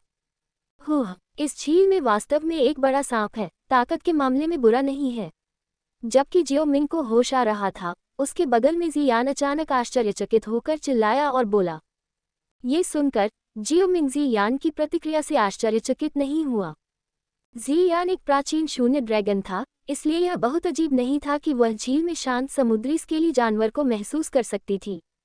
जियाओ मिंग के विपरीत, जो जियान की पहचान जानता था, जिया जिंगतियान और याओ ये दोनों ने जो सुना उससे चौंक गए और फिर प्यारी जेड जैसी लड़की को घूरने लगे। इतनी गहरी झील में छिपी आभा को समझना कठिन था, लेकिन ये प्यारी सी दिखने वाली लड़की छिपे हुए जानवर के शरीर के आकार को भेदने में सक्षम थी। वे कैसे आश्चर्यचकित न होते। उनके आगे जांच करने की प्रतीक्षा किए बिना जियाओ मिंग ने कहा, एल्डर जिया, उस शांत समुद्री स्केली जानवर को बुलाओ। इन शब्दों को सुनकर जिया जिंगतियान ने जल्दी से सिर हिलाया और अपने शरीर की एक चमक के साथ वह झील के ऊपर दिखाई दिया। दोनों पैरों के साथ पानी की सतह पर उतरा और फिर उसके हाथ पानी में डूब गए और उसका राजसी डुकियू उभरा। झील की शांत सतह अचानक उबलने लगी और पानी के असंख्य बुलबुले उभरने लगे। झील के उबलने के साथ किनारे पर मौजूद जियाओ मिंग स्पष्ट रूप से महसूस कर सकता था कि झील के तल से धीरे धीरे एक राजसी आभा उभर रही है। धमाका! जैसे ही झील उबल रही थी, अचानक झील से पानी का एक विशाल स्तंभ बाहर निकला और अंततः गिरते पानी की बौछारों से भरे आकाश में बदल गया। जब पानी की बौछार बंद हो गई, तो आधे झील के आकार का एक विशाल जानवर जियाओ मिंग की आंखों में दिखाई दिया, और यह जादुई जानवर कोई और नहीं बल्कि शांत सागर स्केली जानवर था। उसने अपना मुंह खोला और उसके मुंह से एक गगनभेदी आवाज निकली, बूढ़ी जिया, तुमने मुझे इतनी जल्दी फिर से फोन किया, क्या यह मेरे मामलों की वजह से है? जिया जिंगतियान, जो झील के शीर्ष पर खड़ा था, ने शांत समुद्री स्केली जानवर को देखा और मुस्कुराया और कहा, पुराने दोस्त, मैंने मास्टर जियाओ मिंग को आने के लिए आमंत्रित किया। उन्होंने कहा कि उन्हें पहले आपकी चोटों की जांच करने की जरूरत है। वे यही हैं, आपने अभी तक उनका धन्यवाद नहीं किया है। ये कहते हुए जिया जिंगतियान की आंखें किनारे की ओर इशारा करती हैं। शांत समुद्र स्केली जानवर उसकी निगाह का अनुसरण करता है और जियाओ मिंग को देखता है, जो किनारे पर ही रहता है। बच्चे, क्या तुम छठे दर्जे के मास्टर अल्केमिस्ट हो? शांत सागर स्केली जानवर स्वभाव से घमंडी था, और हालांकि जियो मिंग उसकी मदद करने आया था, लेकिन उसके शब्दों में ज्यादा सम्मान नहीं था। हालांकि जियो मिंग जानता था कि इनमें से अधिकांश जादुई जानवरों का व्यक्तित्व इसी तरह का था, इसलिए उसने कोई आपत्ति नहीं की और बस अपना सिर हिलाकर कहा, मैं वास्तव में एक छठे स्तर का कीमियागर हूँ। चलो अब समय बर्बाद नहीं करते हैं, चलो अब शुरू करते हैं। इसके साथ ही जियो मिंग ने दूर स्थित जिया जिंगतियान को सिर हिलाया, और उसके कंधों की एक हरकत के साथ उसकी पीठ से आग के लाल पंखों की एक जोड़ी उभरी। आग के पंख कंपन करने लगे और धीरे धीरे हवा में बहने लगे। अंत में शांत समुद्री शल्कदार जानवर के विशाल सिर के ऊपर दिखाई दिए। जानवर की बड़ी पुतलियां उसके सामने की छोटी आकृति को घूर रही थीं, और शांत समुद्र स्केली जानवर के शरीर में व्याप्त जल आभा अचानक बड़ी मात्रा में कम हो गई, और थोड़ी देर बाद शांत समुद्र स्केली जानवर ने अचानक कहा, बच्चे, आपकी अग्नि विशेषता आभा बहुत भारी है, इसलिए आपको मुझसे दूर रहना चाहिए। जियाओ मिंग उसके शब्दों पर अवाक रह गया, फिर उसे समझ आ गया। ये शांत समुद्री शल्कदार जानवर एक जलगुण जादुई जानवर से संबंधित था और अग्निगुण डुक्यूई के प्रति बहुत संवेदनशील था, और उसके शरीर में डुक्यूई सामान्य अग्निगुण डुक्यूई से भी परे थी, क्योंकि उसने 10,000 पशु ज्वाला को निगल लिया था। इसलिए यह कोई आश्चर्य नहीं था कि उसने उसके दृष्टिकोण का विरोध किया।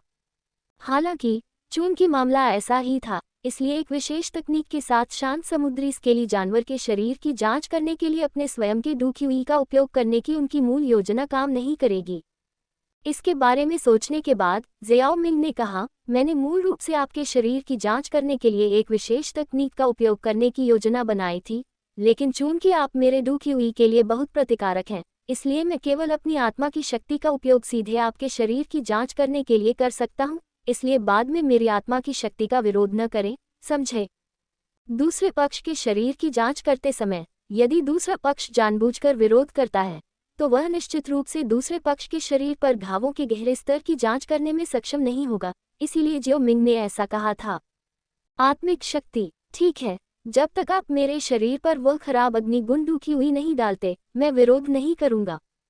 इन शब्दों पर जियो मिंग ने सिर हिलाया और अपनी आत्मा की शक्ति को अपने माथे से बाहर निकलने और शांत समुद्री स्केली जानवर के शरीर के हर हिस्से को भेदने का आग्रह किया।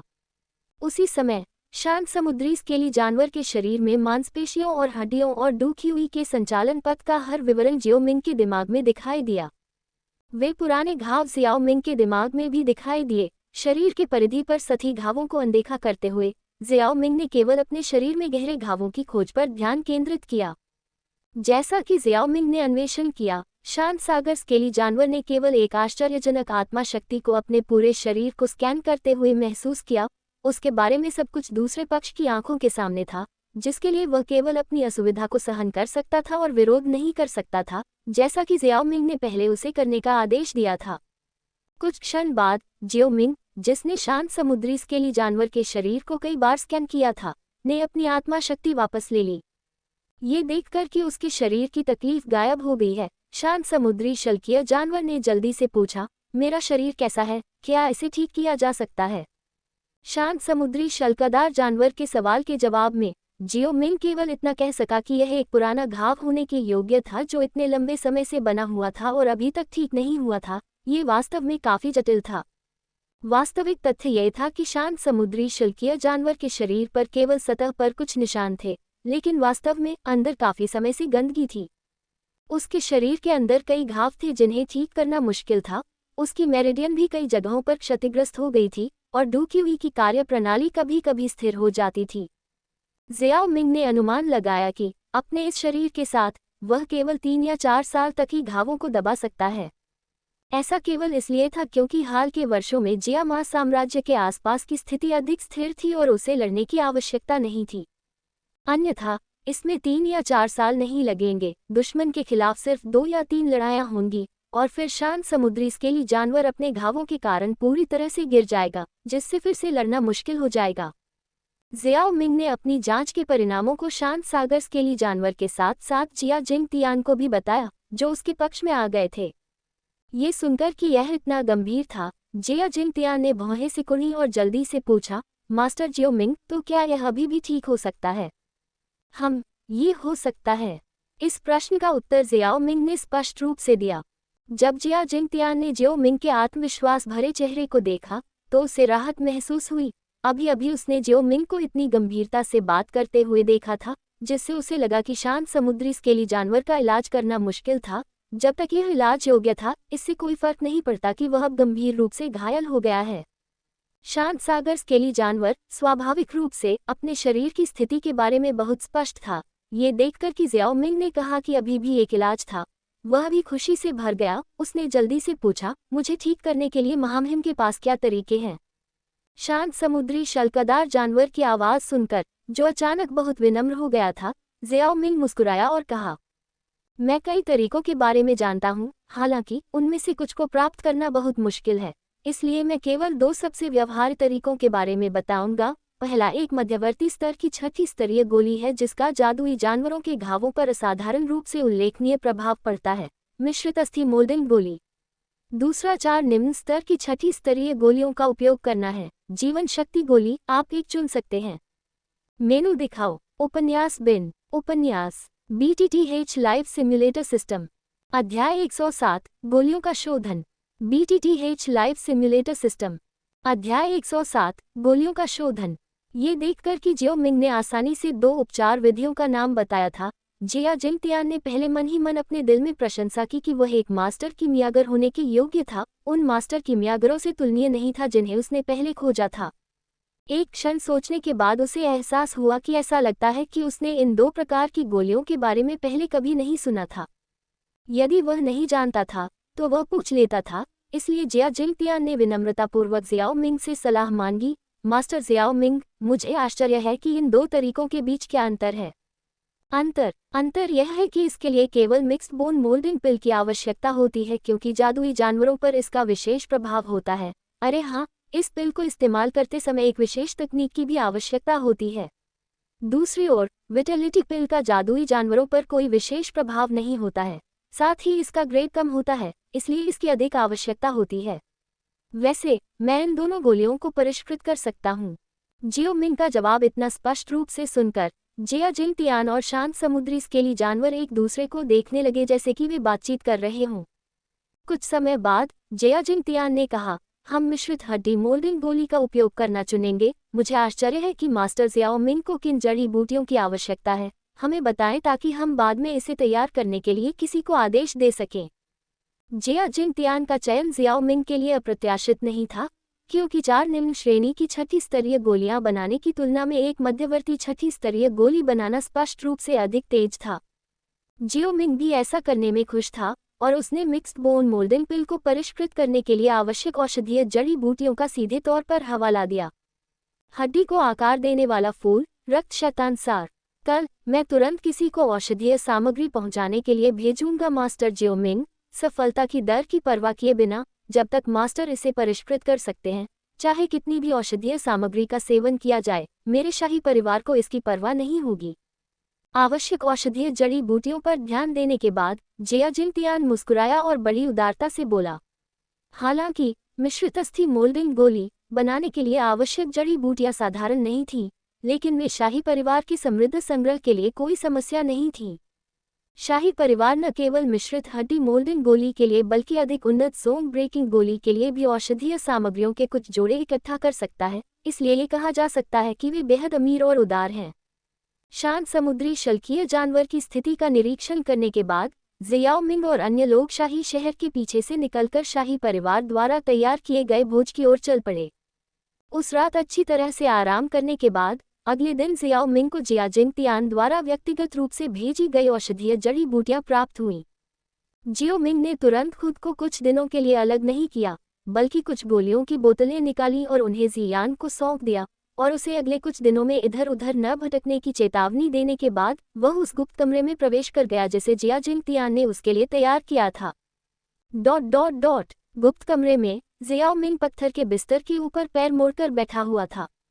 उसके सामने लगभग 60 जेड बक्से रखे थे और जेड बक्सों में दवा की तेज सुगंध आ रही थी, जिसे देखकर कोई भी कह सकता था कि ये कोई साधारण चीज नहीं है। ये वे औषधीय जड़ी बूटियां थीं जिन्हें जिया जिंग तियान ने इस बार गोलियां बनाने के लिए उसे भेजा था। उनमें से प्रत्येक अत्यंत दुर्लभ था और उसका मूल्य ब्लड पाइथन शाखा से कम नहीं था, जो फाइटिंग स्पिरिट पिल को परिष्कृत करने के लिए मुख्य सामग्री है। जेड के इन 60 बक्सों में से केवल 10 ही औषधीय जड़ी बूटियां थीं जो सोंग ब्रेकिंग पिल को परिष्कृत करने के लिए आवश्यक थीं। बाकी सभी सामग्री मिक्स्ड बोन मोल्डिंग पिल को परिष्कृत करने के लिए थी। जाहिर है, मिक्स्ड बोन मोल्डिंग पिल के लिए शाही परिवार इसे प्राप्त करने के लिए दृढ़ था। सोंग ब्रेकिंग पिल के लिए इतनी सारी सामग्रियां उपलब्ध न होने का कारण यह नहीं था कि शाही परिवार को इसकी परवाह नहीं थी, बल्कि इसलिए कि सोंग ब्रेकिंग पिल के लिए सामग्री प्राप्त करना वास्तव में कठिन था। शाही परिवार को इतनी सारी औषधीय जड़ी बूटियां नहीं मिल सकी। सोंग ब्रेकिंग पिल के लिए औषधीय सामग्री को एक तरफ रखते हुए जियाओ मिंग ने अपना ध्यान मिक्स्ड बोन मोल्डिंग पिल के लिए औषधीय सामग्री की ओर लगाया। उसने अपने कौशल को बढ़ाने के लिए सबसे पहले मिक्स्ड बोन मोल्डिंग पिल को परिष्कृत करने की योजना बनाई और फिर वह सोंग ब्रेकिंग पिल को परिष्कृत करेगा। एक गहरी सांस लेने के बाद उसने अपनी उंगलियां चटकाईं और एक विशाल लाल रंग का औषधीय हंडा कहीं से प्रकट हुआ, फिर जोर से जमीन पर गिरा, जिससे एक बजने जैसी आवाज आई। लाल रंग की औषधीय कड़ाही आकार में बड़ी थी। इसका शरीर विभिन्न प्रकार की अनोखी रेखाओं से ढका हुआ था। इसमें विभिन्न प्रकार के सजीव क्रूर जानवरों के चित्र उकेरे गए थे। उनके बर्बर बड़े मुंह खुले हुए थे और अगर कोई सुनने के लिए उसके पास अपना कान लगाए तो उसे कुछ अजीब सी दहाड़ें सुनाई दे सकती थी जो औषधीय कड़ाही से धीरे धीरे निकल रही थी। ये 10,000 जानवरों का कड़ाही है जिसे जियो मिंग ने जीवन सिम्युलेटर से प्राप्त किया था। जैसे ही उसने अपनी आंखें मूंद ली, जियाओ मिंग के दिमाग में मिक्स्ड बोन मोल्डिंग पिल रिफाइनिंग विधि याद आ गई जो उसने जियानान अकादमी में सीखी थी और वे सभी चीजें जिन पर उसे ध्यान देना चाहिए। आधी देर बाद उसकी आंखें खुल गईं और उसकी कोयले जैसी काली आंखों में एक गहरी लाल ज्वाला उभर आई। पफ! एक सूक्ष्म ध्वनि के साथ ज़ियाओ मिंग की उंगली से फिरोज़ा लौ का एक गुच्छा उभरा और उसकी उंगली के एक झटके के साथ लौ प्रकाश की एक धारा में बदल गई और बिजली की तरह औषधीय कड़ाई की ओर बढ़ गई। जैसे ही ज्वाला औषधीय कड़ाई में प्रविष्ट हुई, उसका छोटा सा शरीर हिंसक रूप से फूल गया और कुछ ही क्षणों में छोटी सी ज्वाला एक धधकती आग में बदल गई, जो औषधीय कड़ाई के अंदर बेतहाशा जल रही थी। और जैसे ही गहरे लाल रंग की ज्वाला ऊपर उठी, 10,000 जानवरों वाली कड़ाई की सतह का लाल रंग अधिक से अधिक चमकीला हो गया, जो एक आकर्षक नृत्य करती हुई आग जैसा लग रहा था। हालांकि यह पहली बार नहीं था जब उसने 10,000 जानवरों के कड़ाई का इस्तेमाल किया था, लेकिन ज़ियाओ मिंग की आंखों में संतुष्टि की झलक दिखी जब उसने औषधीय कड़ाई को देखा जो स्वर्गीय ज्वाला की धधकती आग के नीचे स्थिर खड़ी थी। 10,000 जानवरों का कड़ाही, 10,000 जानवरों की ज्वाला, मेरे पास जादुई जानवरों से संबंधित कुछ खजाने हैं। कुछ समय बीत गया। जब औषधीय कड़ाई के अंदर का तापमान एक स्थिर स्तर पर पहुंच गया, तो ज़ियाओ मिंग की हथेली ने इशारा किया और औषधीय जड़ी बूटियों से भरा एक जेड बॉक्स, जो एक जादुई जानवर के समान रक्ताभा उत्सर्जित करता था, उसके हाथ में समा गया। रक्त दानव सार। बुदबुदाने के बाद ज़ियाओ मिंग ने अपने हाथ में औषधीय सामग्री को औषधीय कड़ाही में फेंक दिया और कीमिया प्रक्रिया शुरू कर दी। Dot dot dot. कमरे में भीषण गर्मी फैल गई थी, जो भट्टी की तरह तप रही थी। लाल रंग की औषधीय कड़ाही से हल्का सफेद धुआं उठ रहा था और आखिरकार कमरे में छा गया।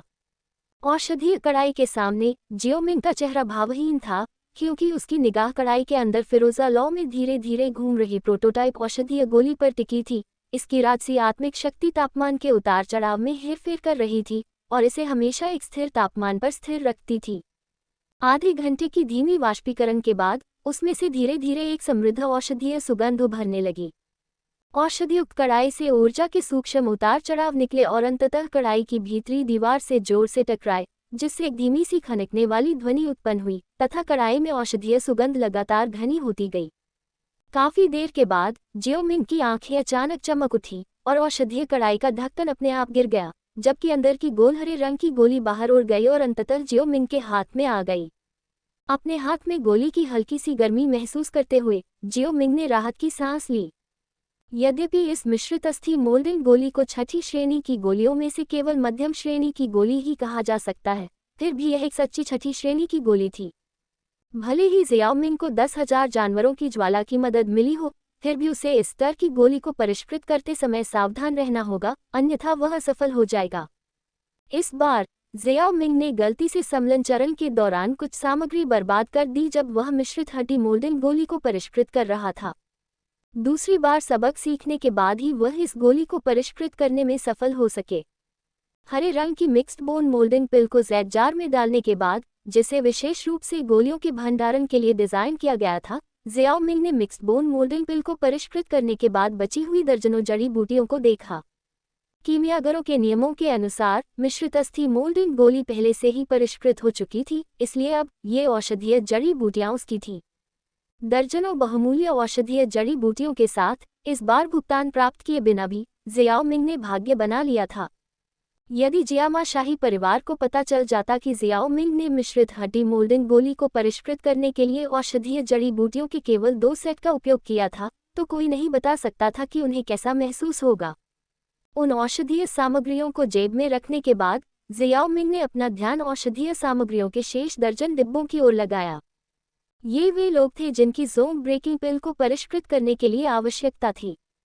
ज़ियाओ मिंग का आराम करने के लिए रुकने का कोई इरादा नहीं था, लेकिन इसके बजाय उसके हाथ की एक और लहर के साथ एक बर्फ सफ़ेद जेड बॉक्स जो कि हल्की ठंडक पैदा कर रहा था, उसके हाथ में आ गया।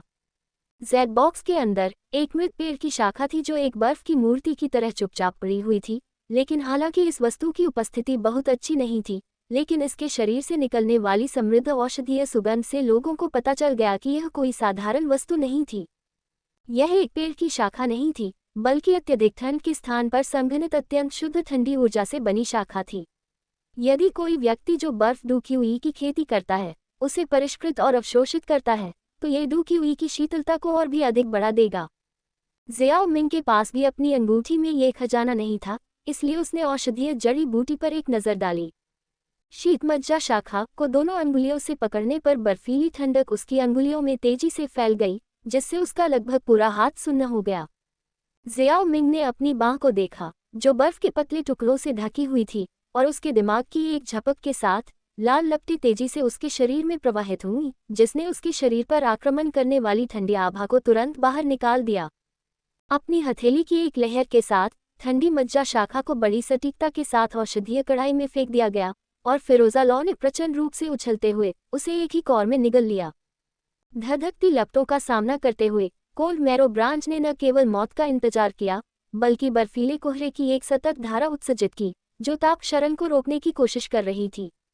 धुंध और लाल लपटें एक दूसरे को नष्ट कर रही थीं, और एक झोंके के साथ जंक्शन से एक हल्का सफेद धुंध उभर आया। अनगिनत वर्षों से संघनित अत्यंत ठंडी ऊर्जा के साथ कोल्ड मैरो शाखा वास्तव में कुछ समय के लिए 10,000 जानवरों की लौ को बनाए रखने में सक्षम थी। औषधीय कड़ाही में ये दृश्य देखकर जियोमिंग के मुंह से आश्चर्य से चीख निकल गई। मिश्रित अस्थि मोल्डिंग गोली को परिष्कृत करते समय इस तरह का दृश्य नहीं देखा गया था। वास्तव में ये छठी श्रेणी की पीक गोली को परिष्कृत करने के लिए एक आवश्यक सामग्री होने के योग्य है, लेकिन यह अभी भी एक मृत वस्तु है। जियोमिंग का दिमाग घूम गया, और ये देखा जा सकता था कि औषधीय कड़ाई के अंदर का तापमान बढ़ रहा था।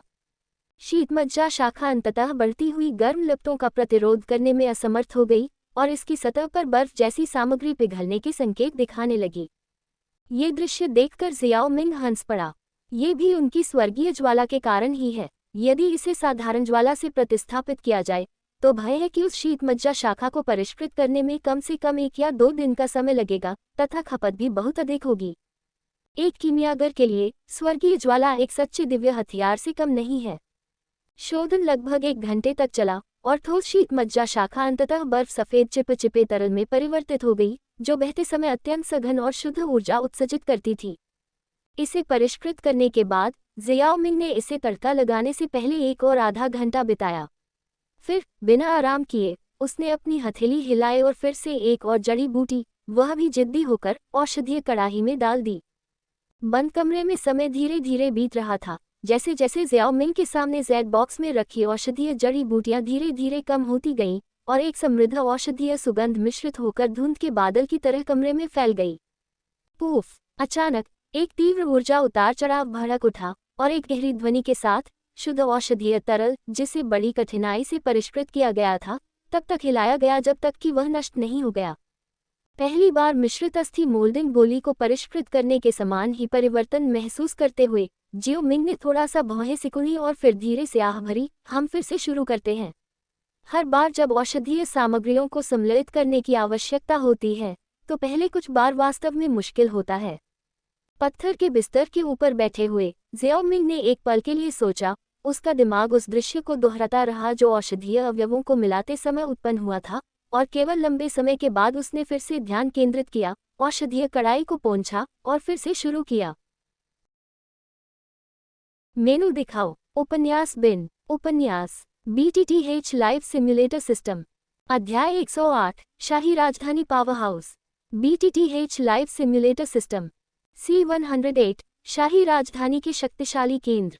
अध्याय 108 शाही राजधानी पावर हाउस।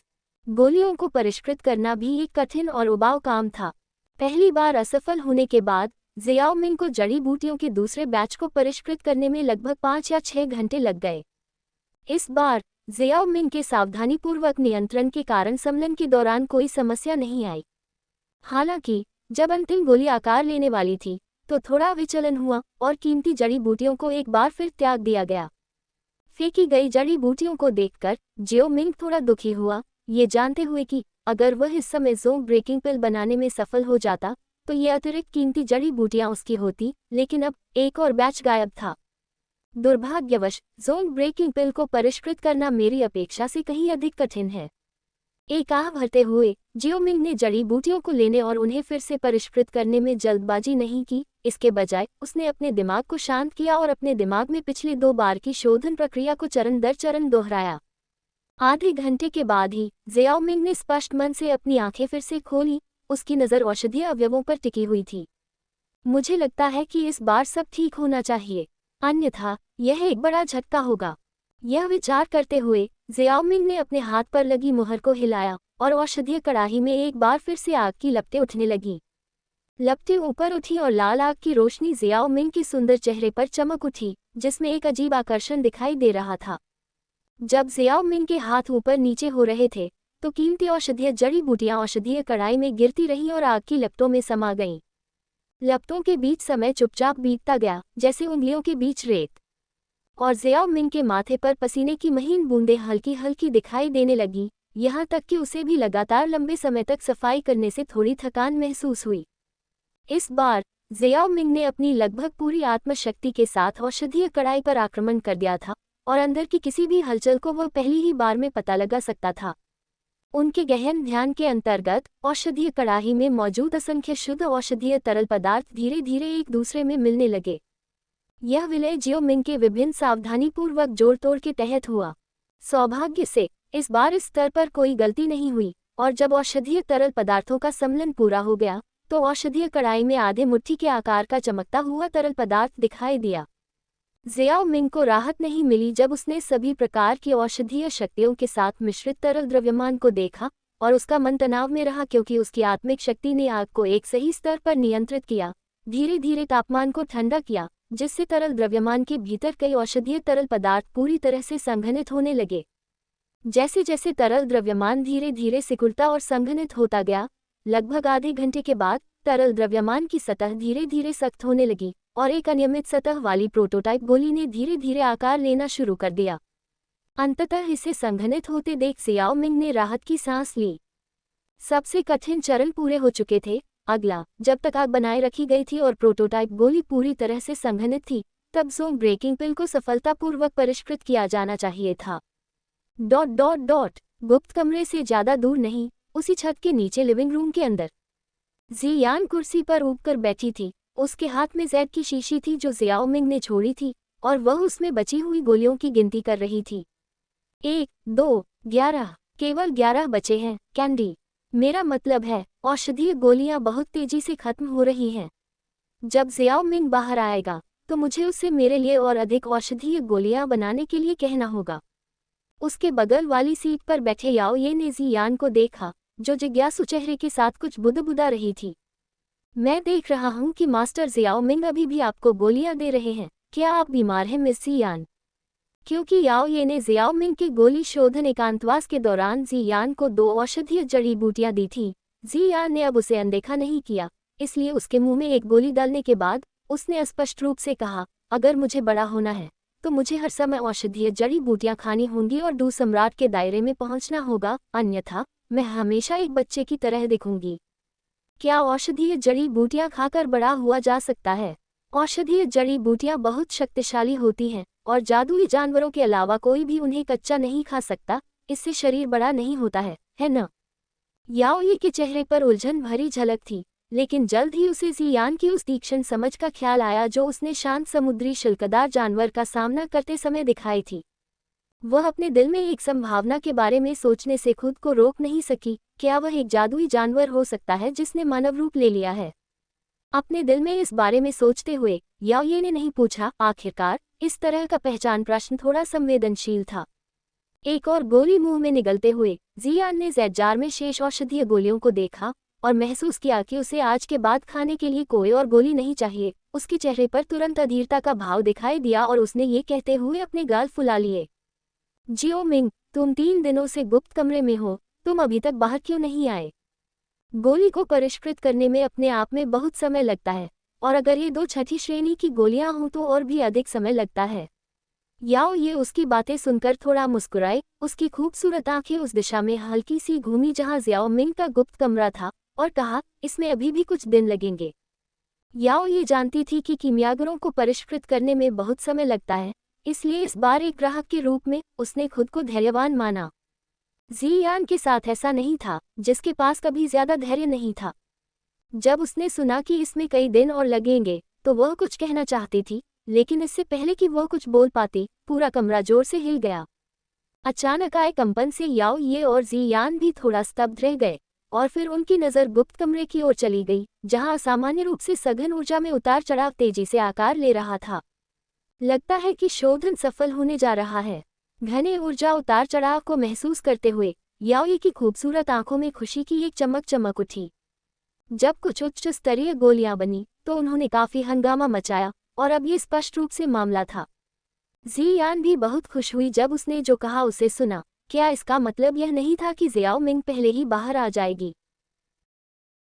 मेनू दिखाओ। उपन्यास बिन। उपन्यास BTTH लाइफ सिम्युलेटर सिस्टम। अध्याय 109 पिलकिंग गुहे। BTTH life simulator system. C109 पिलकिंग गुहे। अध्याय 109 पिलकिंग गुहे। एक बार जब उन्होंने तीनों व्यक्तियों को अच्छी तरह देख लिया तो जो कुछ लोग पहले वहां आ गए थे उन्होंने एक दूसरे को देखा और उनकी ओर चले। मास्टर फामा, मास्टर गुहे और नालन। जो 3 लोग आए थे वे कोई और नहीं बल्कि अल्केमिस्ट एसोसिएशन के अध्यक्ष फामा, छठे स्तर के कीमियागर गुहे और नालन यानरान के दादा नालन जी थे। फामा ने अपनी ओर उड़ते हुए कुछ लोगों को देखा और उनके बूढ़े चेहरे पर मुस्कान आ गई। आप लोग भी यहाँ हैं। उसके बगल में नलन जी, जो अपने सामने कुछ लोगों को देख रहा था, बोला, बूढ़े म्यूचेन, मुझे उम्मीद नहीं थी कि तुम लोग इतनी तेजी से भागोगे। तुम लोग हमसे पहले आ गए। तुम्हें क्या लगता है, क्या तुम्हें पता चला कि इस हंगामे का कारण क्या था? म्यूचेन, म्यू परिवार का मुखिया था, जो शाही राजधानी के 3 महान परिवारों में से एक था। उसके बगल में मिटिया तेंगशान था, जो मिटिया परिवार का नेता था।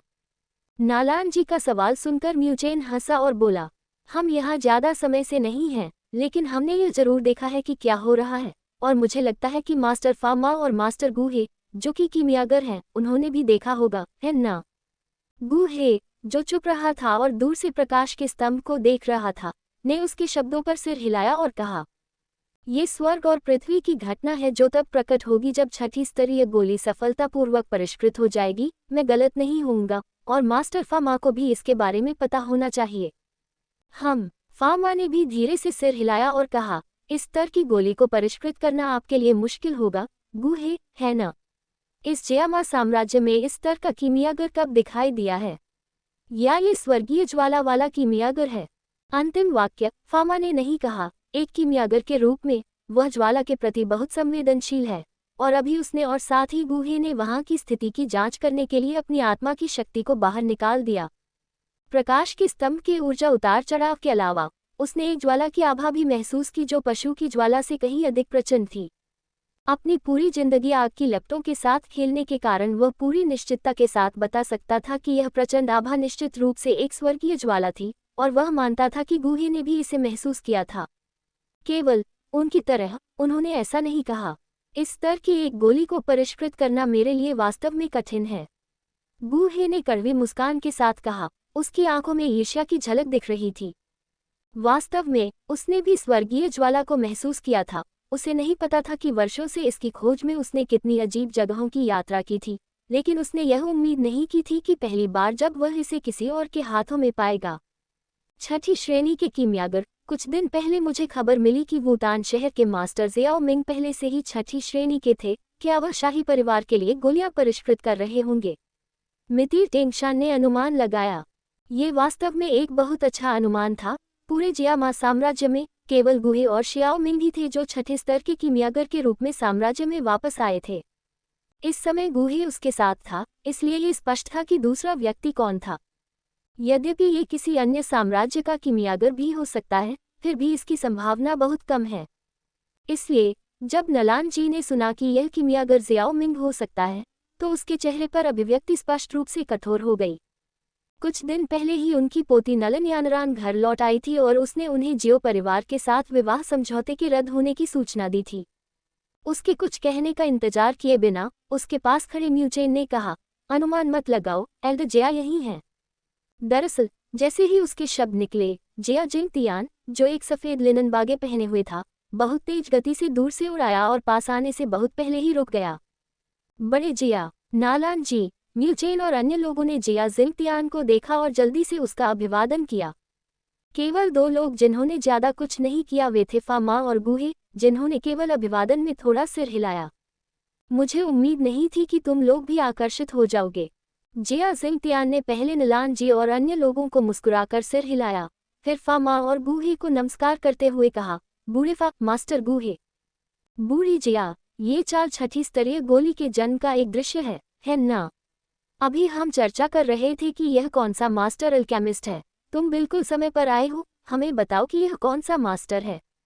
जिस व्यक्ति ने अपना मुंह खोला वह फामा था, वह इन लोगों में से एकमात्र व्यक्ति था जो जिया शिंगतियान के समान पीढ़ी से था, और वह एक दु सम्राट साधक भी था। साथ ही वह जिया शिंगतियान को कई वर्षों से जानता था, इसलिए वह नलानजी और अन्य लोगों की तरह आरक्षित नहीं था। म्यू चेन और अन्य लोगों ने ये शब्द सुनकर चुपचाप अपने कान तेज कर लिए, और गुहे ने भी जिया जिंगतियान को जिज्ञासा से देखा। उनके जिज्ञासु चेहरों को देखकर जिया जिंगतियान ने सोचा कि यह ऐसी बात नहीं है जिसे गुप्त रखने की जरूरत है, इसलिए उसने इसे नजरअंदाज नहीं किया और मुस्कुराते हुए कहा, ये वह मास्टर है जिसके बारे में आपने अवश्य सुना होगा। वह वुतान शहर के जियो परिवार से मास्टर जियो मिंग हैं। मितिर तेंगशान और अन्य लोग मुस्कुराए और मन ही मन कहा कि वास्तव में उनसे कोई गलती नहीं हुई थी। दूसरी ओर फामा की आंखों में जिज्ञासा थी। जियामा साम्राज्य की प्रसिद्ध राक्षसी प्रतिभा, स्वाभाविक रूप से मैं उसे जानता हूँ। ओह जिया, ये गोली लगभग समाप्त हो गई है। मुझे आश्चर्य है, क्या आप उसे हमारे सामने पेश कर सकते हैं? यह जिया जिंगतियान थोड़ा हिचकिचा रहा था। वह नहीं जानता था कि जियाओ मिंग इन लोगों को देखकर खुश होगा या नहीं। हालांकि ये लोग शायद जियाओ मिंग को देखकर उससे दोस्ती करना चाहते थे। सच तो यह था कि उसने नहीं सोचा था कि इससे जियाओ मिंग को परेशानी होगी, और फामा और वह एक दूसरे को कई सालों से जानते थे, इसलिए उनका परिचय कराना कोई बड़ी बात नहीं थी, और उसके बिना भी फामा और अन्य लोगों के लिए जियाओ मिंग से मिलना आसान हो जाता। फिर कुछ देर सोचने के बाद जिया जिंगतियान ने अपना सिर हिलाया और कहा, बहुत अच्छा, तुम लोग मेरे साथ आओ। इसके साथ ही जिया जिंगतियान ने कुछ लोगों को आकाश में ले जाकर उस दिशा में उड़ान भरी जहां जियाओ मिंग था। जब वे वहां पहुंचे तो वे पास के एक कमरे की छत पर उतरे। कमरे में मौजूद जियान ने हलचल को महसूस किया और तुरंत छत पर प्रकट हो गई, और जब उसने महसूस किया कि उन लोगों में से एक वह बूढ़ा आदमी था जिसे उसने कुछ दिन पहले देखा था, तो उसने अपनी चौकस आंखें हटा लीं। जियान की उपस्थिति ने जिया जिंगतियान और अन्य लोगों का ध्यान आकर्षित किया, खास तौर पर नालनजी। कुछ डू किंग्स एक दूसरे को देखते हुए अपने दिल में बहुत हैरान थे, ये लड़की इतनी तेज थी। जब वह अभी अभी दिखाई दी तो उन्होंने कोई प्रतिक्रिया भी नहीं दी। उनके इस बारे में और अधिक सोचने का इंतजार किए बिना ही उन्होंने देखा कि आकाश में चमकता प्रकाश का स्तंभ धीरे धीरे स्पष्ट होता जा रहा था। प्रकाश के स्तंभ के लुप्त होने के साथ ही एक तीव्र गोली की सुगंध फैल गई। प्रकाश का स्तंभ धीरे धीरे धुंधला होता गया और अंततः वह पूरी तरह से प्रकाश के एक पतले बिंदु में सिमट गया, जो धीरे धीरे लुप्त हो रहा था। जब प्रकाश का स्तंभ पूरी तरह से विलुप्त हो गया, तो कई लोगों की निगाह के सामने अंगूठे के आकार का एक प्रकाश का गोला भी प्रकट हुआ। जैसे ही वह दिखाई दिया, उसकी रोशनी तेजी से बढ़ गई और उसका शरीर ऐसे हिलने लगा मानो वह आकाश में भाग जाना चाहता हो। हालांकि जिस क्षण इसकी रोशनी बढ़ी, नीचे के कमरे से एक ठंडी खर्राटों की आवाज आई और एक चूषण शक्ति उभरी। प्रचंड चूषण के कारण प्रकाश का गोला भी अस्थिर हो गया। कुछ क्षणों की स्थिरता के बाद वह अंततः कई लोगों की निगाहों के सामने फिर से पीछे हट गया, अंततः कमरे के अंदर चला गया और गायब हो गया। गोली को परिष्कृत किया गया है। अपने चेहरे पर एक खुशी भरे भाव के साथ जिया जिंगतियान एक छलांग के साथ नीचे की मंजिल पर उतरा और उस घर में प्रवेश करने के लिए इंतजार नहीं कर सका जहां गुप्त कमरा स्थित था। फामा और अन्य लोगों ने एक दूसरे को देखा और जिया जिंगतियान का करीब से पीछा किया। कमरे के प्रवेश द्वार पर उन्होंने देखा कि दरवाजा खुला है और कुछ थका हुआ चेहरा लिए एक युवक दरवाजे से बाहर आया। उसके हाथ में जैक की एक बोतल भी थी, जो स्पष्टतः वही गोली थी जो पहले उनकी आंखों में आई थी।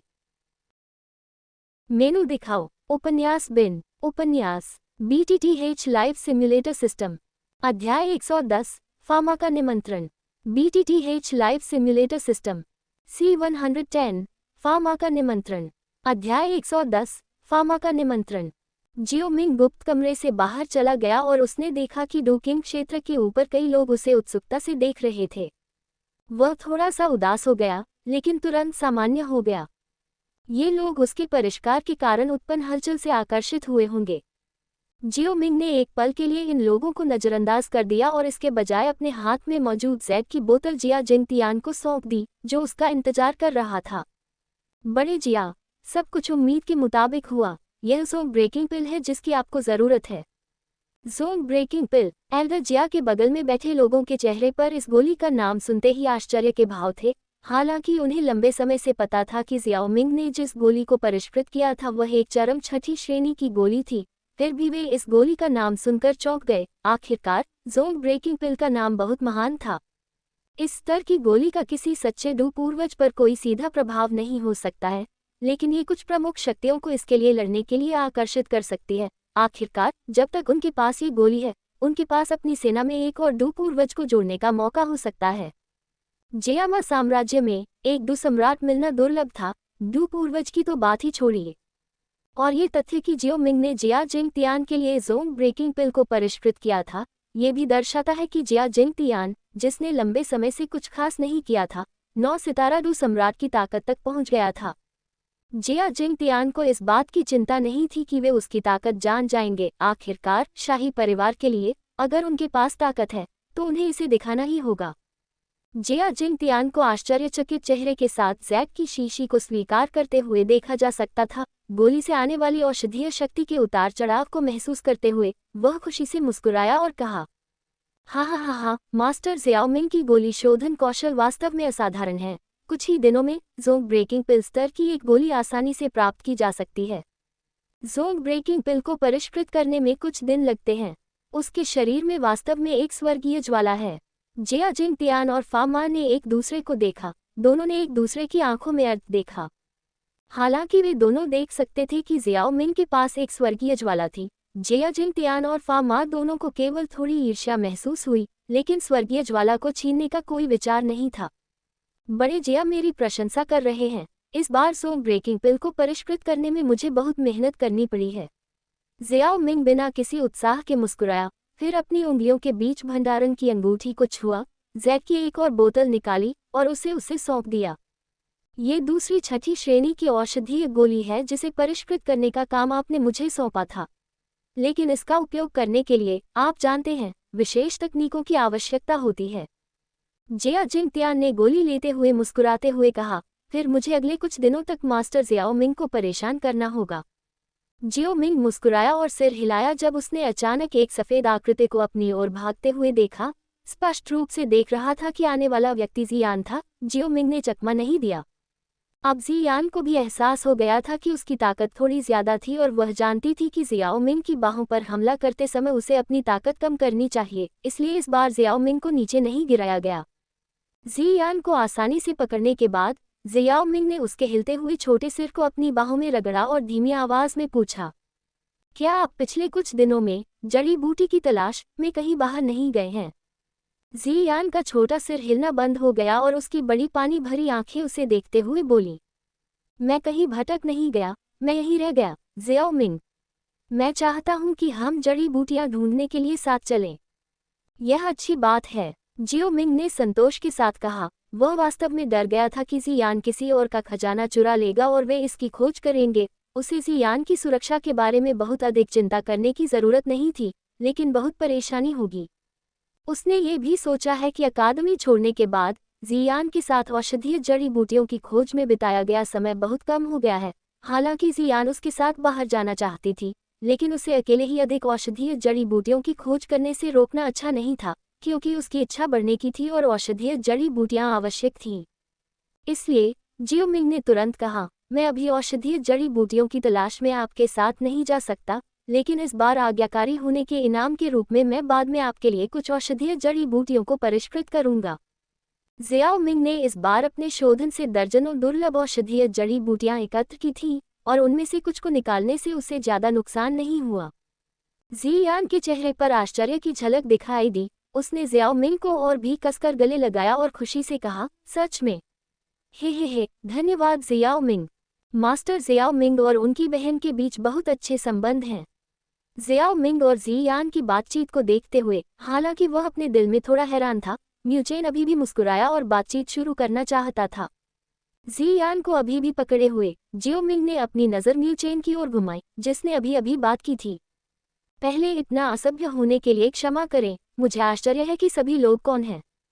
ज़ियाओमिंग का सवाल सुनकर जिया जिंग तियान ने अपना सिर थपथपाया और क्षमा मांगते हुए कहा, यह मेरी गलती थी। मैं अभी गोलियां देखकर इतना खुश था कि मैं उन्हें मास्टर ज़ियाओमिंग से मिलवाना भूल गया।